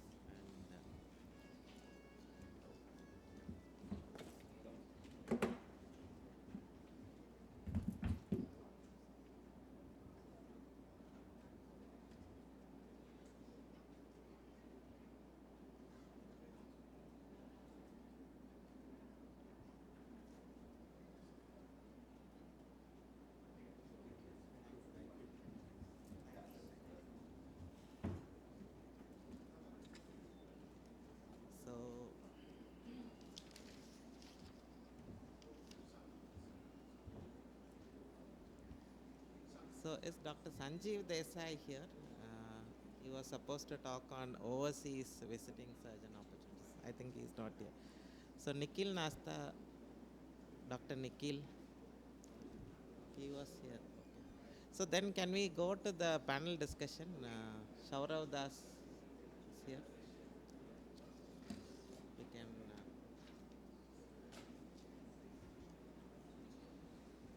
So I would like to invite Shaurav Das for this very interesting panel discussion on digital technologies which you cannot ignore. What kind of digital technologies? It's not only going to be about EMR, but also all the digital technologies, digital systems which we can incorporate into our practice to practice in a more efficient manner. Shaurav Das is the head of practice development at Alcon, and he has been speaking at various national and international forums on this particular topic, and he has been a part of all the Ophthall sessions also. And I would like to invite all the panelists for this session. Dr. Nikhil, Dr. Dr. Nikhil Deepak has to- Garg, and Shaurav can take over and handle the session. Okay, cool. I think is Dr. Nikhil here as well? He's not here. Cool, but I think he will join us a little later. Okay. It's it afternoon. Good morning, everybody. And I think this is going to be a very interesting session right now. I think fundamentally, over the past decades, what we've clearly seen is a rapid development and meaningful development in terms of advancement in technologies, from AI-powered diagnostics to paperless clinical workflows that we see, automated patient engagement system, to even more precise biometry. So one thing is pretty much clear, and something that we all know, that digital is no more an option. Digital is actually fundamental to your growth, your efficiency, and actually superior outcomes as we move forward. And we are blessed with a great panel here today. From clinicians to entrepreneurs, who we are going to interact with. And what I plan to cover in the next 30 minutes is how you can probably choose a good EMR, how a digital tool can typically help you grow your revenue, and how AI is transforming the patient engagement, and how typically the new generation of biometries will actually help you be more successful in terms of surgical outcome and your practice also. And let me quickly introduce our panelists today. We have Dr. Deepak Garg. Dr. Deepak Garg hails from Mumbai. He's from the Eye Solutions. He's a cataract and squint specialist and loves playing on technology upgrade and patient workflows and patient experience. And he's done some great pioneering work in terms of how how he's automated his practice. We'll hear more from him. We have Dr. Anand Parthasarthi. We've heard him in the morning, and he hails from Chennai. Close to 3 decades of experience, 50,000 cataract surgeries, and we'll learn how typically digital technologies are helping him practically as in his practice and from his insights. So we have Mohit out here right now. Mohit is founder and CEO of Foss Health.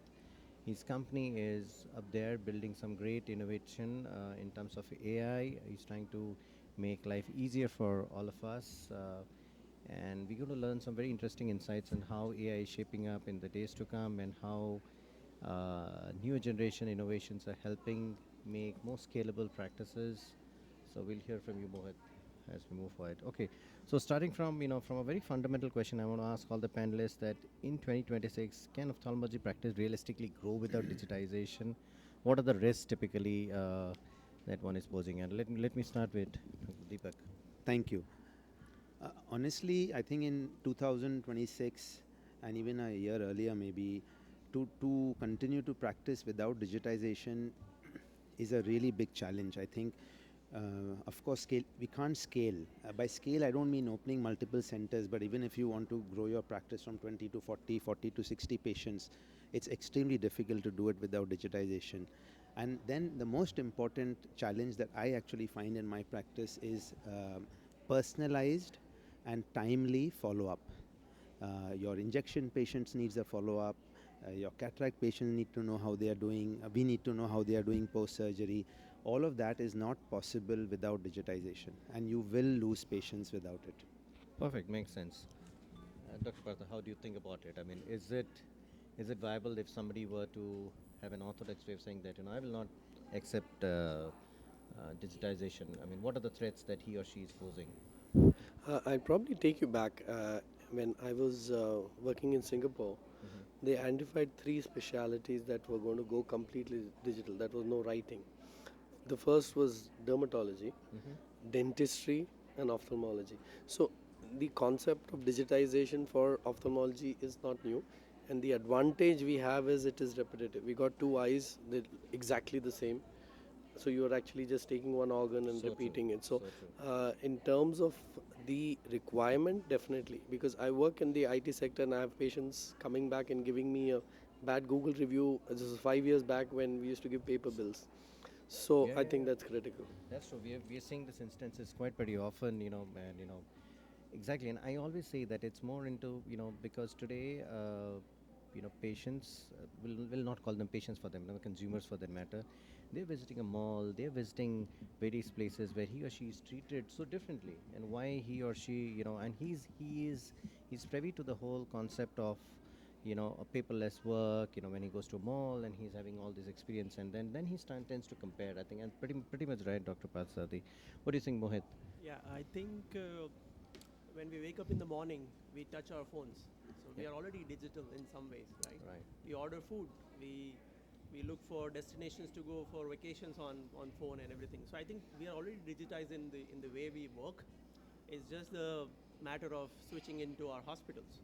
And I think, as we have seen so much of opportunities and progress when we use digital tools in our day-to-day lives, I think absolutely EMR or similar solution will always help in basically making your clinical workflows more faster. And there are many other opportunities and other things. But one of the earlier session that was talking about, let's say you want to sell your practice. What's the data behind saying that you have so much of a beta? There has to be data backed by actual bills. Now, of course, we are in 2026, so paper bill doesn't make sense. So that's one of the reasons I would go for it. So true. I think one message from this question is that if people, any of you from the audience, are on the fence thinking whether you should still go digital, I think there's no doubt, and that you should quickly take that leap forward. Mohit, hang on there, and let's start with the discussion on the EMR. What do you feel typically are the key features that one should look forward for a practice, somebody who is trying to buy or already has or wants to switch on a good EMR? What are the things that comes to your mind? Yeah, I think, when we started building it 10 years back, it's taken so much of time because healthcare is about trust, right? It's not technology, but it's actually trust. And trust between doctor and the technology that they are buying into. I think today in 2026, I think the most important things that we have learned, when we started building, we thought we should solve for doctor. We should make the doctor the clinical champion. But I think over the years, you figure out that doctors are pretty much okay in their clinical journeys. They want to do more surgeries. They want to earn more money. So I think in 2026, the important features that a solution should have is like, can the technology maximize my revenue? Second thing I have learned is that doctors actually love the clinical part, but they hate the administrative part that comes with their practices. So like dealing with insurance companies, dealing with the supply chain, dealing with other administrative overheads that they have to think about, that is my payment has been reconciled with my EMR. So that sort of a thing, I believe, should be the focus for 2026 and beyond in next 2 to 3 years, where technology will pick up and solve some of the administrative challenges that you guys are facing on day-to-day basis. And I think those are the key things that I would look for. Otherwise, most EMRs are clinically efficient and they do clinical work very efficiently for whatever practice that you have. Right. I think EMRs have evolved over time, for sure, and very rightly said, Mohit. I think something which helps in building the revenue, I think the EMRs are capable of doing so. I think me and Mohit both are from the industry, and you have two clinicians, so you'll get a very balanced perspective as you move forward. Dr. Partha, what do you think? What are the typical two? Let's talk about the two top qualities that you feel if somebody sitting out there wants to choose a good EMR.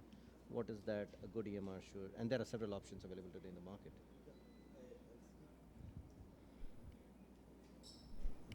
It's a very valid question, and this was something that we did a fair amount of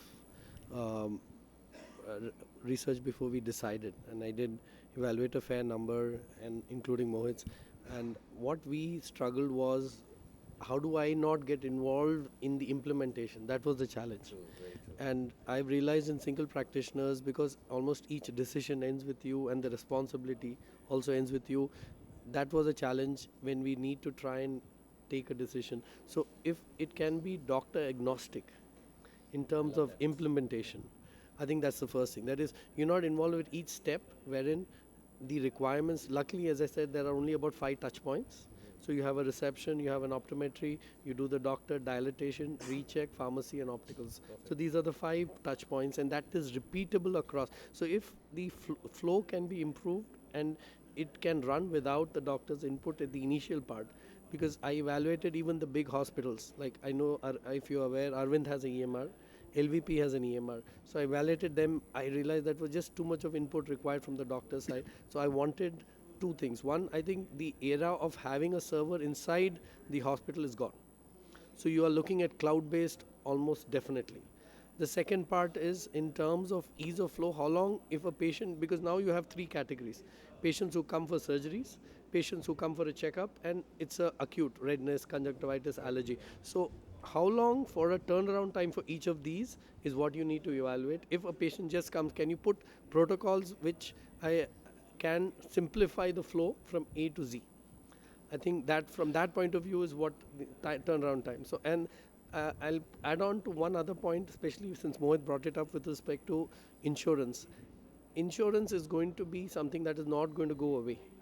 So this was something that I realized about 5 years back, that you plan for something that is not going to go away. So is the EMR insurance driven in terms of helping you close that gap is probably the first thing, at least in Tier 1 cities. Second is reconciliation at the end of the day, because leakages, and leakages meaning pilferage, in optical, pharmacy and clinical money needs to be able to track, and EMR does help that. And the last part is, if you are interested in research, that clinical EMR should be able to give you how many glaucoma patients, how many angle closure, how many open angle. DME, what is the track? Third part is storage, which is the challenge, especially we are so diagnostic driven. So how much of that data you do OCTs, each image is about 4 megs. So can you put it on cloud? Do they charge you for that?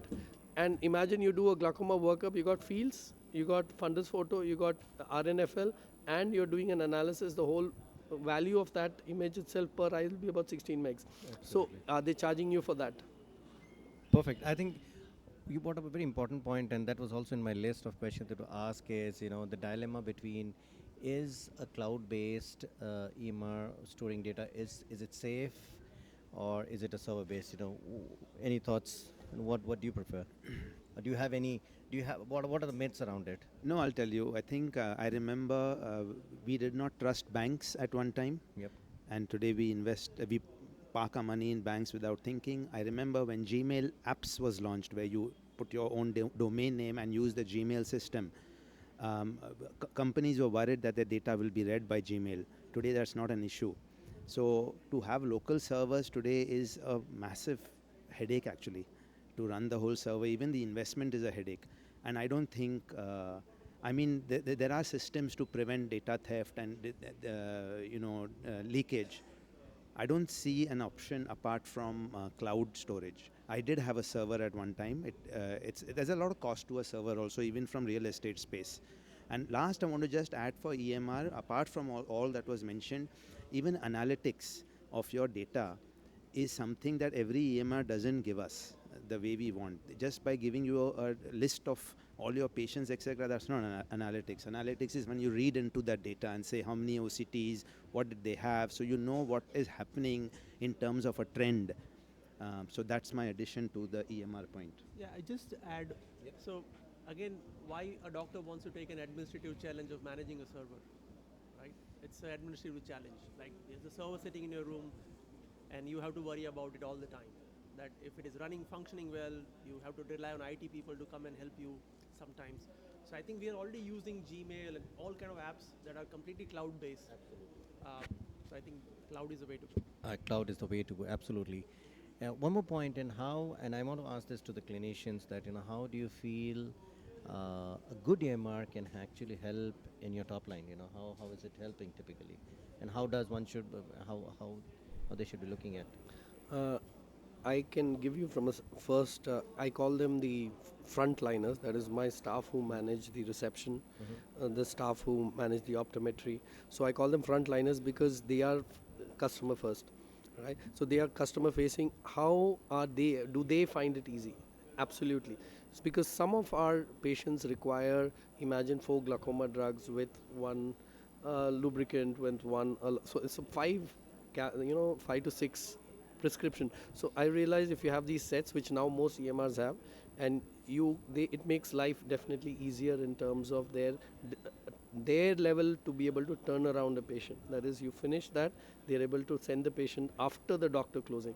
Because you'll find that bigger hospitals have that challenge where the doctor closing becomes sometimes a challenge, because the doctor's finished, you're waiting for the final prescription, the glass prescription. So if you can integrate both the SMS WhatsApp along with the EMR for the prescription, which now most EMRs have, that shortens. So now patient knows he's just waiting for the hard copy, he's got something to show.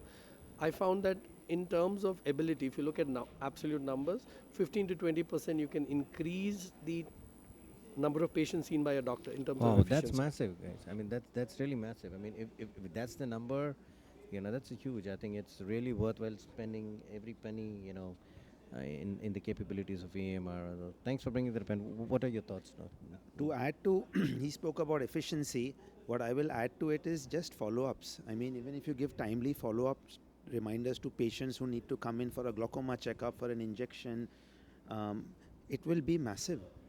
I don't actually do it as well as I want to yet, but I believe that if you do a correct follow-up for the right patient, your income will significantly increase. Perfect. I think let's move from EMR to yet another. I had this question. Yeah, Mohit, you had a point. I just wanted to say, ophthalmology is so parameter driven. Like, it's a completely data driven specialty, right? So it's very easy to predict, like, is the patient coming for a PMT visit or is a post-op cataract? And which cataract visit is the third visit or fourth visit? So you can absolutely see the visual outcomes that you are actually looking for. So I think these are very easy things to do, and it helps your staff and yourself understand the context why the patient is coming to you, and take actions faster and see more patients, basically. Perfect. Thank you so much. We're finishing. Okay. Perfect. I think I will just take one last question. How much do you think is how important is digital marketing, and how do you think CRM or any automation or WhatsApp-based automation is good and important for practitioners of 2026? Yeah. Marketing, that's probably. Yeah. What do you do? And then I'll tell you what I've struggled to do. Yeah, so I think WhatsApp-based marketing tools are already there, like sending reminders. See, the idea is to bring patient back to you. Right? No, I meant for your own business, for FOSS. What he said is that how do you FOSS health? How do you make sure that FOSS health is on top of mind of all clinicians? Like, we do a lot of LinkedIn-based marketing. Correct. So it's important, right? So I think it's important. I think what we wanted to drive is it's an important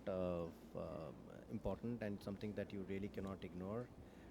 I think CRM will give us an opportunity to be timely communication and to be personalized. So for example, if I have diagnosed a conjunctivitis patient, why can't he get a video on how to prevent spread of conjunctivitis? I mean, I still don't have it. I've been dreaming about it, but now currently I'm in a situation where it may happen because of all of this AI madness. But it can be personalized because of CRM, and it can be timely. So you will increase revenue. I think CRM is a no-brainer. No-brainer at all, So absolutely. And I'll take one. Yeah, sorry. Can I add that? Yeah, So when he mentioned CRM, so for example, personalized. Now, if let's say I am a patient who has a cataract problem today, I have another 20 years to go to live my life. If my solution or my treatment is focused on what lifestyle I want to lead after for next 20 years, then naturally that is more personalized to what I want. So let's say I'll be given a trifocal lens, but I'll be explained why trifocal is important for you. So that counseling, if that can, which happens in a hospital, can also come back when you come home, and you can get that more informative counseling at home as well. You can convert, you can build that trust with the patient, and therefore it increases the revenue. No, I'll probably add just the last 3 points, which I think are important. I think that when you're looking at CRM in terms of automating it, there are 3 levels. One is a patient searching for a service. That is the first level. Getting them in, and if you have done a procedure, follow-ups, right? Now, for each of these, I think I was initially struggling, but what I realized was you can get about maybe 5 to 6% of your new walk-ins if you're reasonably active on your WhatsApp. 5 to 6% is easy. the second part is once you've got them in, they getting continuous updates on now dilatation is done, now surgery is planned, Right, you're counseling. right. The last part is you advise surgery. How do you make sure you are in touch with them? What I call drip marketing, wherein they are aware, they are in touch. So at least to some effect, I've tried that. And I remember, I think that if you want to adopt something, QR code would be the simplest to adopt. So And you can't have agree that in more. OPD for even surgery for your conjunctivitis. So I remember seeing a printout. I think most of the hospitals have it, where Shankar Nethralaya has different parts for pre-op, post-op, and intra-op management. Perfect. And just to add reviews, I think reviews are so important, and that helps you fuel your practice. Well, with that, we come to the end of this very interesting session, which we wish we had more time, and there was other things that we covered. But I think one thing is for clear. I think together, I think all practitioners should embrace innovation, challenge the status quo, and this is they're doing all this just to give our patients what they deserve the most. I think. Thank you so much. I think all of you for your time. Thank you. Thank you very much. So I thank all the panelists and Shaurav Das for moderating it in a good way. Please be here. I call upon Dr. Sanjeev Desai next for a very interesting talk on overseas visiting surgeons opportunities. Like, are there opportunities for doctors to go abroad and do surgeries? We have been seeing so many of our colleagues going to Africa and other places and doing surgeries. So sir has been doing these surgeries for quite some time. So he will talk about the opportunities which are existing overseas for us to go and operate.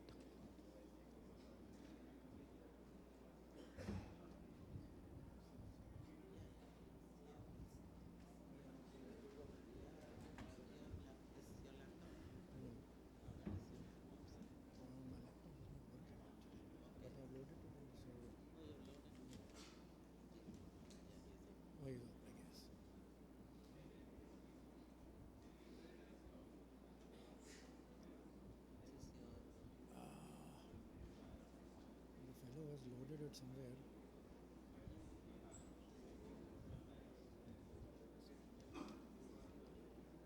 PDF upload करेंगे मैंने अभी करेंगे हाँ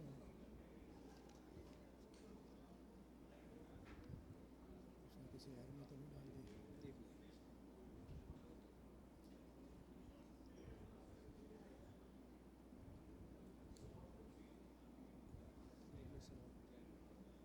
हाँ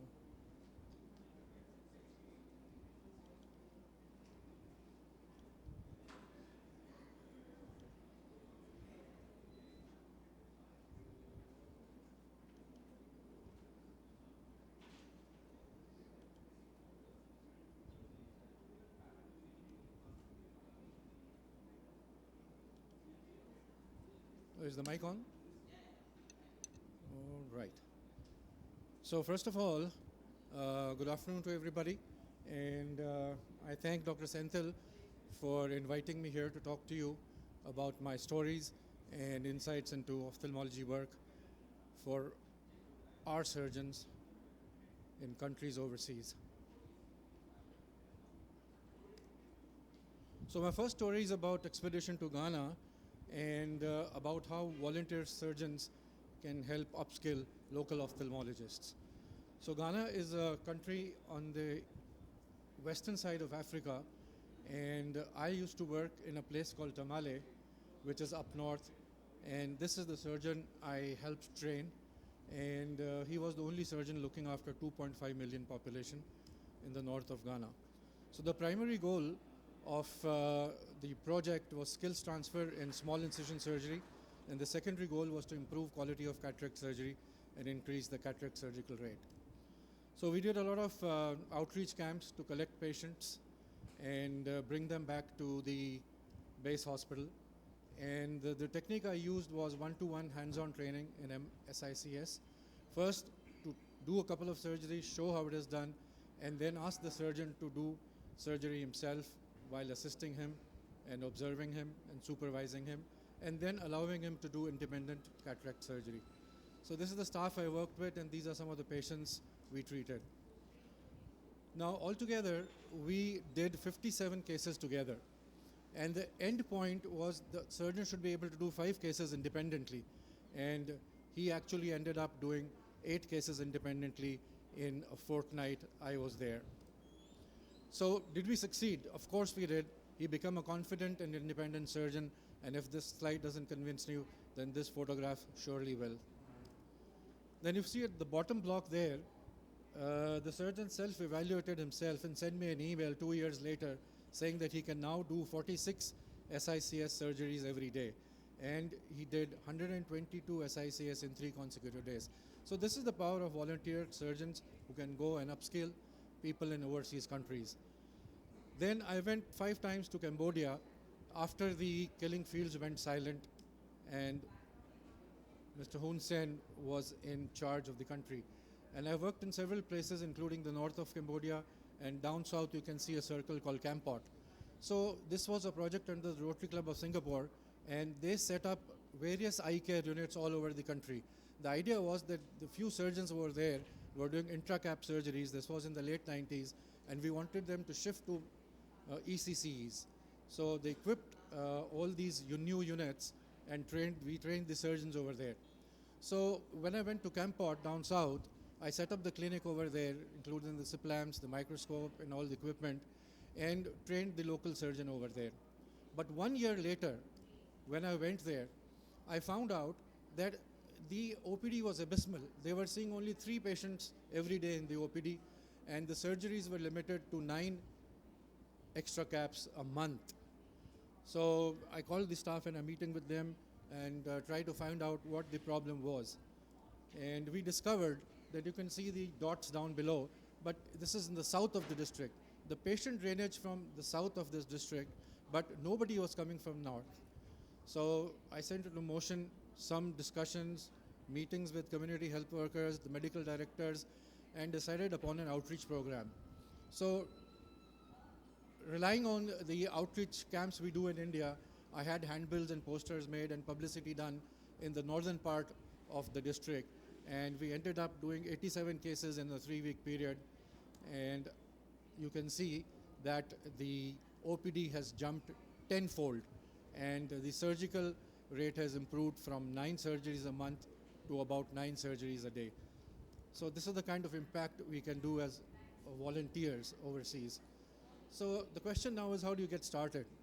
So you can reach out to the NGOs or mission hospitals directly, explore online platforms, which we'll talk about in the next few slides. And the prerequisites are you should have a CV prepared with your credentials and references and be available for short terms of 2 to 4 weeks.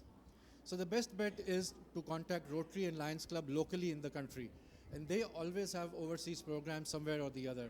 Now, in these WhatsApp exchange, you can see that there's a Rotary Club in Bombay who contacted me in October asking me to join them in their mission to Zimbabwe. But, and the Rotary was funding the travel and the stay. But in the end, I refused because they were postponing it to the month of May 26. So this opportunity is still open. If anybody is interested, they can get in touch with me, and I will get them in touch with this Rotary Club. Social media is an important contact point. I often post my camps on Facebook, and I had a request from somebody in Congo who wanted to organize a mission. So I passed it on to the Bombay Rotary Club, and they are keen to do that as well. Then my friend from who is the director of global ophthalmology in the University of America wrote to me that there are currently positions available in the Marshall Islands, Micronesia, and Palau. So that's another place for you to explore. So these are some online platforms which you can go to, like Medicine Sans Frontières, but this has projects in South Asia, but currently they have only one eye care project in Somalia. Then Volunteers International is another online source that you can explore. An Indian surgeon is the executive director of this agency, this NGO, and they are primarily doing pediatric squint surgery in Peru and offer free lodge and board. Then Orbis is another one. We all know Orbis. I won't dwell much on this one. So this is, in short, the number of places where you can connect to find opportunities. Mercy Ships is a very good one. And the most important, I believe, is International Volunteer Headquarters right at the bottom of this table. And they have 31 medical programs across 14 destinations worldwide. So IVHQ is one of the good things to explore. Then C International is another good one. I am the local host for American surgeons of C International in India, and a lot of Indian surgeons also go overseas under the aegis of C International for performing surgery.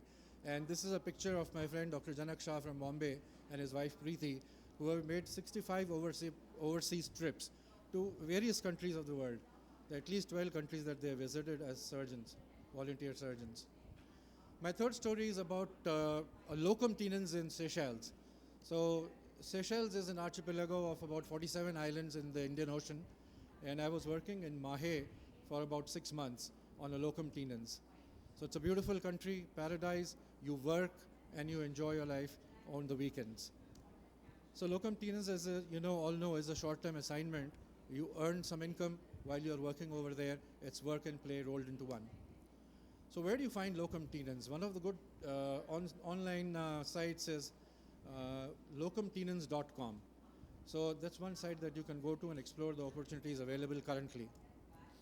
The other good one is gmedical.com, and that has got a lot of opportunities for locum tenens, especially in ophthalmology. Currently, you can see down below, there's one available in the Pacific Islands. Then New England Journal of Medicine has got a career center where they offer locum tenens, and I found 32 jobs for ophthalmology about a week ago on their website. But many of them will require you to have a green card or USMLE certification. So probably this is a no-no for Indian ophthalmologists unless they are USMLE qualified. So this is a table showing the various places where you can go to online. Jubal is one, and locum tenens we already discussed. And your best bet would be Global Medical Staffing, which I've circled in red. And they have got a good track record of placing a lot of ophthalmologists in various countries like Australia, New Zealand, and the Pacific Islands. So the benefits for Indian ophthalmologists are global exposure to diverse pathologies, opportunity to teach and mentor local teams, personal fulfillment through service, and build international networks and credentials. And why do they want to choose Indian ophthalmologists? The reason is very simple. Indian ophthalmologists bring skill, cultural sensitivity, and deep commitment to service, qualities which are valued across the globe. And let's skip this one. And thank you very much for your attention. If you are successful in getting a locum tenens or a volunteer opportunity, do let me know. And that's my email ID. You can write to me about it, and I'll include your story in my presentation the next time around. Thank you very much.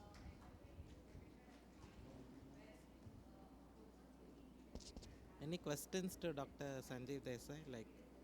So I have one question.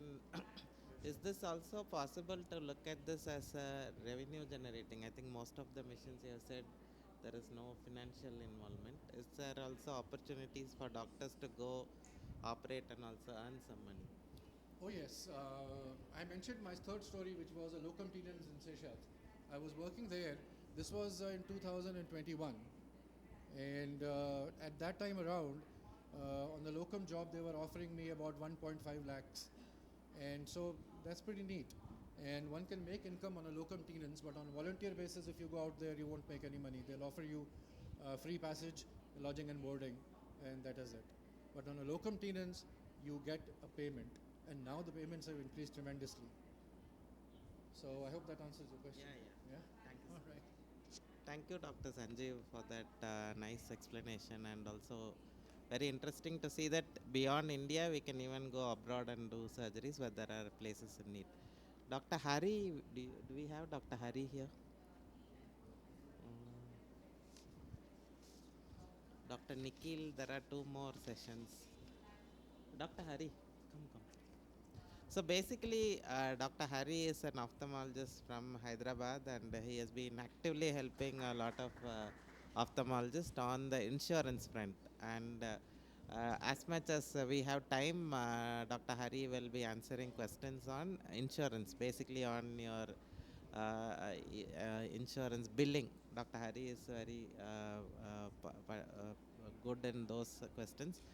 We have a WhatsApp group of 1,500 plus ophthalmologists whom Dr. Hari is guiding day in and day out on all their insurance questions. So it's not going to be any presentation. So you can, this is going to be like question answer. Whatever questions on insurance, you can ask Dr. Hari and he'll be taking it up. Dr. Hari, you can give a start. Yeah. So, good afternoon, all of you. I'm Dr. Hari. Just for the disclaimer first, that I'm an ophthalmologist and I'm not from an insurance company. So, a lot of people have that misunderstanding. So, this is something that I learned on the go. So, after conducting so many sessions for Dr. Senthil in Ophthall and also in AIOS many times, finally, the session he gave me is ask anything about insurance. I said, why should I waste my time on PowerPoint? So, please go ahead. For ophthalmology, initially we used to get final authorization, but recent days we are getting initial authorizations only, most of the times. Sir, so understand that insurance company doesn't work for ophthalmology only, they work for multi-specialty hospitals also. So the process is very simple, that initially you give an estimate, when the treatment is finishing, you give a final estimate, that's the time when it is decided, the payouts. Now, what is happening is that for cataracts, the packages are standard. If you are going by the package, few insurance companies have their processes in place where they will directly give you the final approval, unless or until the diagnosis doesn't change. Now, that is being implemented slowly. Okay, now, I'll give you one example, like Star Health, what it is in their previous claim processing process, they used to give final approval directly. But recently, there's an internal change in their processing. The systems have changed, upgraded. So now they are giving initial and final. Over a period of time, they will start giving final approval. Care insurance directly gives final approval. So there are differences in the ways in which they are processing. But over a period of time, you will see that final approval will come directly to you, as long as the diagnosis doesn't change and the treatment doesn't change. So.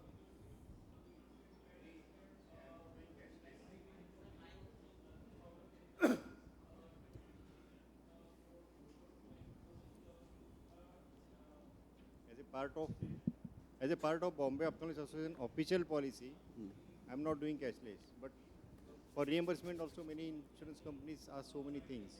Are they legally, can they ask for the IOL bill, purchase bill? They can, sir. I don't think. Not IOL bill. So, this is something which, this conversation is something that I had again. Sir, please have a seat, sir, please. So, let me explain to you how it works. Okay. We have a misconception that our services are exempted from GST. It is not.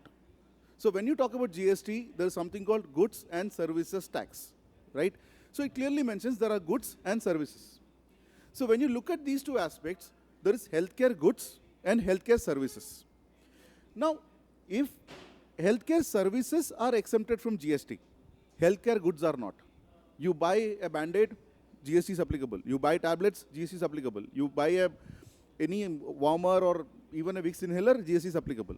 So healthcare goods, GST is applicable. Now, if you are using GST applicable items to deliver a GST exempt service, then yes, you don't need to give a separate invoice. For example, there is a patient with an injury, you do dressing with betadine. You bought the betadine by paying a GST amount, but your final bill for dressing, 5,000 rupees, you don't need to show the bill for GST, because here the betadine is an essential part of the procedure. Now, here comes the problem for ophthalmologists. The GST rules clearly defines when there is a choice of the medical device to be used for the patient as an alternative. Like, you can go for this implant, this implant, this implant, this implant. So, then that product becomes applicable under GST. If you are doing a glaucoma surgery, which is a standard procedure, and there you are using mitomycin, whatever, you don't have to give a justification for those things, because that's part of the composite supply. You are using those items. You cannot substitute that with something else. Patient cannot say that I don't want Dispo 1 ka syringe, I want MD ka syringe, BD ka syringe karke. He cannot say, right? So it's an integral part of the healthcare service delivery. Then you don't need to support it with the GST invoice. At the same time, when there is a choice of that product by the patient side, then a GST is applicable on the product. Now, it just says that GST is applicable. And any business entity in India, according to our rules, we can buy a product at one price, put a markup, and sell it at another price. And what does government say? Whatever markup you have made, whatever profit you have made, you have to pay tax on that. What is the evidence of taxation? Is a GST invoice, is a tax invoice.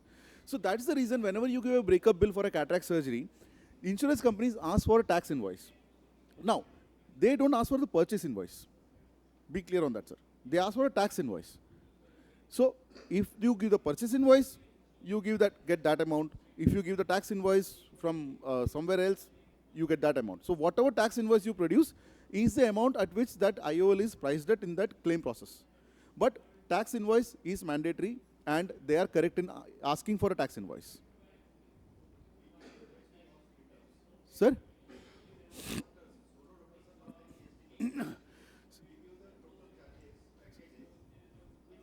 Sir, understand, if you absorb, I'll give you one example. So if I'm doing a cataract surgery, and in the split up, I mentioned OT charges, surgeon fee, room rent, and anesthesia fee. I don't mention the implant. The implant cost is added to the OT charges as just another consumable. Okay, then I don't need to give a tax invoice. At the same, because it has become a part of the service delivery. It has become part of the service delivery. So if it is included in your OT charges or surgeon fee, you don't have to give a tax invoice. At the same time, if you mention the implant as a separate item, then GST is chargeable. No, sir. Wait, sir. There also, wordings. OT charges and OT consumables. So if you say OT charges, it's a healthcare delivery item. Healthcare service is OT charge, it's an infrastructure cost. At the same time, OT consumables becomes a GST, it's a medical goods. So the moment you mention consumables, they will ask you for a tax invoice, a breakup, and all this kind of nonsense. But if you mention OT charges is infrastructure cost, which cannot be given a breakup for, and there is no GST applicable on OT charges. Yes? Yes? But, it should not be that there's a 1 lakh rupee surgery and 80,000 is OT charges. There are few benchmarks for it. It's like total OT charges cannot exceed 30% of the total bill. Surgeon fee cannot exceed 30% of total bill. Anesthesia fee cannot exceed 25% of total bill. So there are few benchmarks for it. These benchmarks are not created by the insurance companies. These benchmarks are arrived at consolidating and averaging out the bills they have received over a period of time from their own data. कि generally एक bill का 30% OT charges रहता है, उससे ज़्यादा नहीं होना चाहिए. So if you maintain that proportion, you can cover it up. So, yeah, Dr. Hari. Sir. Is the GIPSA companies working on a general insurance coverage for the entire country? If so, what is the status currently? Sir, general coverage for the entire country is by something called as Ayushman Bharat. Like the cashless reimbursement value, which is usually signed up by the service providers, in West Bengal could be something else, in Maharashtra it could be something else. Yes. So I heard that there is something called GIC or something. That is GIC's General Insurance Council, sir. Yeah. So what is happening is that are they common platforming this across the country? If they are doing, what is the status or what is the information? The question here is it going to be a surgery charge one? Got it, sir. Got it, sir. No, sir. Let me come to that. So the thing is, sir, insurance is a market-driven industry. Now, sir, even healthcare cost in a private enterprise is also a market-driven industry. Now, GIC General Insurance Council is not going to standardize the rates for the entire country. They are going to standardize the process of empanelment, which is called as common empanelment. But however, the rate negotiation will remain independent for the independent regions and independent hospitals. So standardization of rate is not possible, practically impossible, because the cost of running a hospital in Bombay and cost of running a hospital in Amravati is going to be very different. So it is not possible in any way to standardize the rates for Bombay and Amravati on the same boards. Now, sir, in the same place like Bombay, according to different levels of hospitals also, the costing is different. Now, what does the insurance company want is a predictability in their outgo. कि claim में कितना बाहर जाएगा उनका. They want a predictability so that they can build their business model. Now, what GIC is doing is, for example, my own hospital has got 10 different insurances. I have signed up at 10 different rates. Somewhere 25,000, 26,000, 30,000, 28,000, 24,000. What GIC is doing is unifying that entire insurance ka rates into a single rate for my hospital on empanelment. Okay. Now, does the patient in South Bombay pay more premium than a patient, than a client of insurance in Amravati? No, to argue as the other side of the service provider. Yes, they do. So if you... Do they? Yes, sir. I'm coming to that, sir. See, if you buy a health insurance policy with your PIN code as 400001, your premium is going to be different. But if you buy the PIN code 476876 or something, your premium is going to be different. Insurance purchases in a premium calculation basis is divided into 3 zones: Zone A, Zone B, Zone 3. Zone A, Zone B, and Zone C. According to the zones, the premiums differ.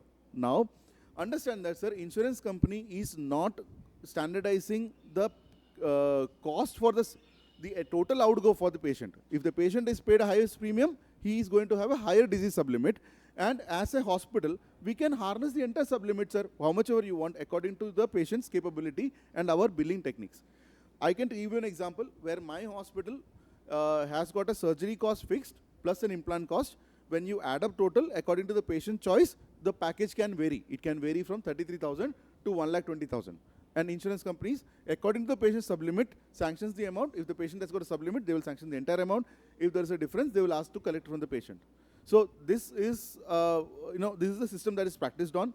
So there is no standardized cost ceiling and standardization which is going to happen, sir.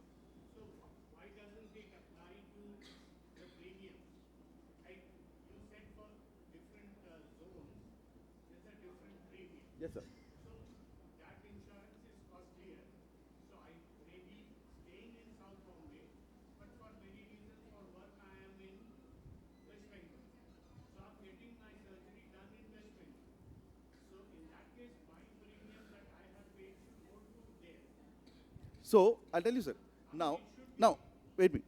We are, at times conveniently mixing a patient is a client of the insurance and a patient is the hospital. Yes, sir. So these are two different entities. So we should put them in different platforms. I'm not saying that you are an advocate of insurance. I argue on both sides, sir. Thank you. Thank you, Dr. Hari. I think I'm going to ask you 2 simple questions which will benefit most of the audience here. First, how do I get the most out of my insurance patient, right? The money I get the most from a patient who is coming through an insurance claim. And second, how do I get more insurance patients to my center? Okay. I'll answer the second question first. Okay. Now, like sir, you said you are not doing cashless, right? So imagine that your hospital is located here and I stay in a house here, just besides. And I have a Star Health insurance. I need to get my dad's cataract surgery done. Even if your hospital is nearby, just besides, what I'm going to do is I'm going to look up. This is not a network. I'm going to go to ma'am's hospital because even if it is 2 kilometers away. So interestingly, if you are not on the cashless network for insurances, you will lose out patients. You will lose out patients, those patients which you don't even know you lost out. Because they didn't step foot into your hospital in the first place. So basically, people are willing to travel from one tier 2 city to another tier 2 city just to get a cashless treatment done. Okay. So in order to get a higher outreach, you need to increase your footfall from insurance cases. You need to have cashless empanelments and your name should be featured on their cashless network list. That's first thing. Secondly, as a hospital, in your own website, in your own marketing, you should ensure that you mention that cashless services are available.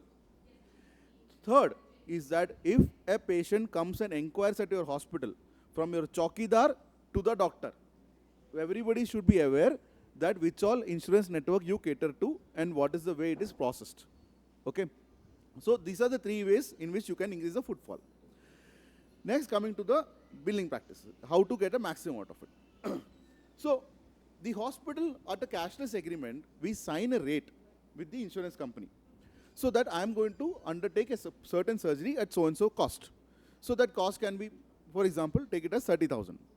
Now, if you are signing up as whatever surgery I do, I'm going to do it at 30,000, then you are in a thick soup. The reason being that Bombay, patient will Google Panoptics and everything and come and they say, sir, I need this lens.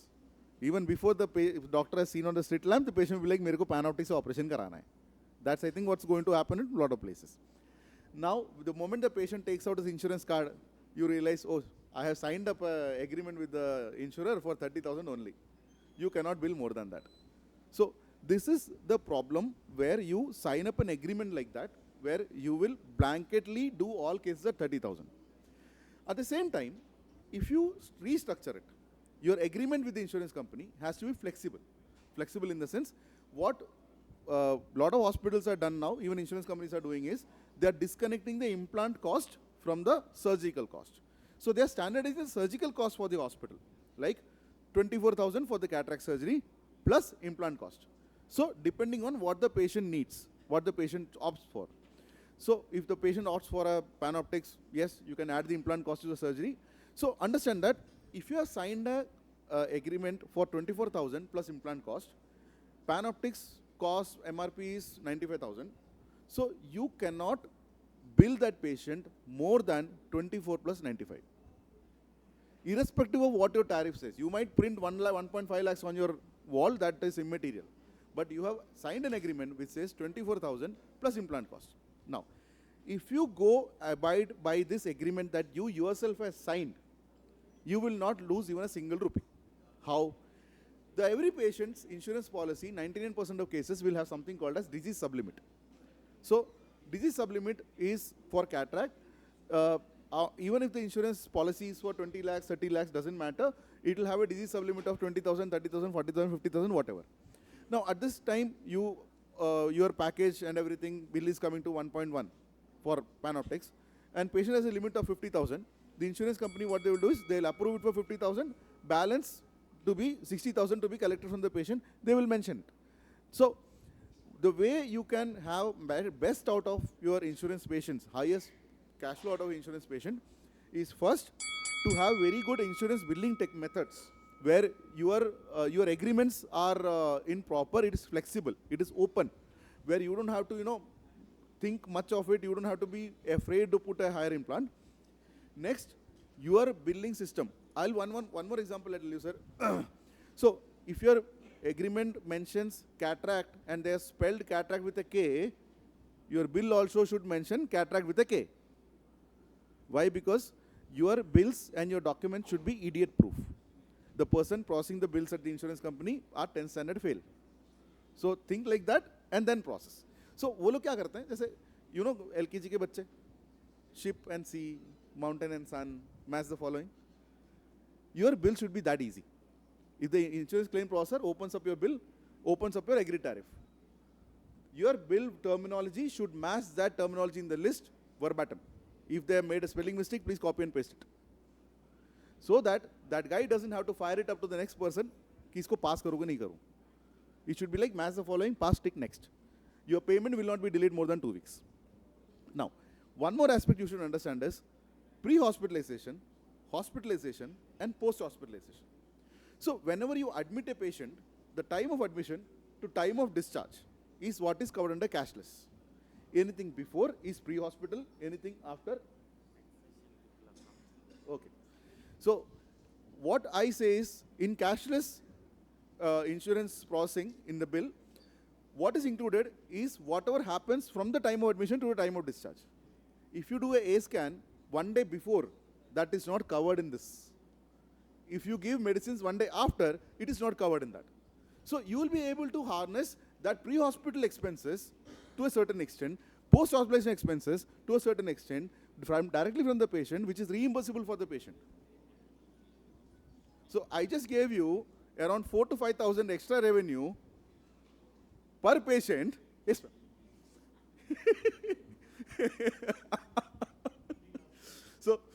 So the thing is, ma'am, sitting with your insurance documents, your agreements, your billing systems, okay?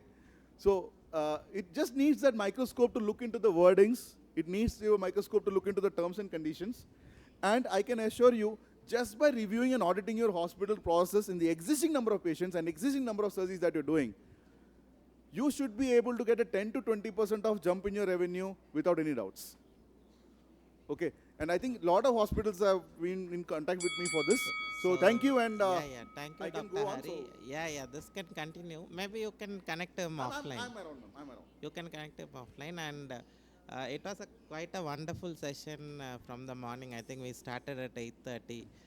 Thanks to AIOS and all the panelists for being part of the session, and thanks to all the audience who have been patiently hearing, and I'm sure you had a lot of takeaway points from the session. We are always available online. You can connect to us, and let us keep collaborating and growing our practice. Thank you.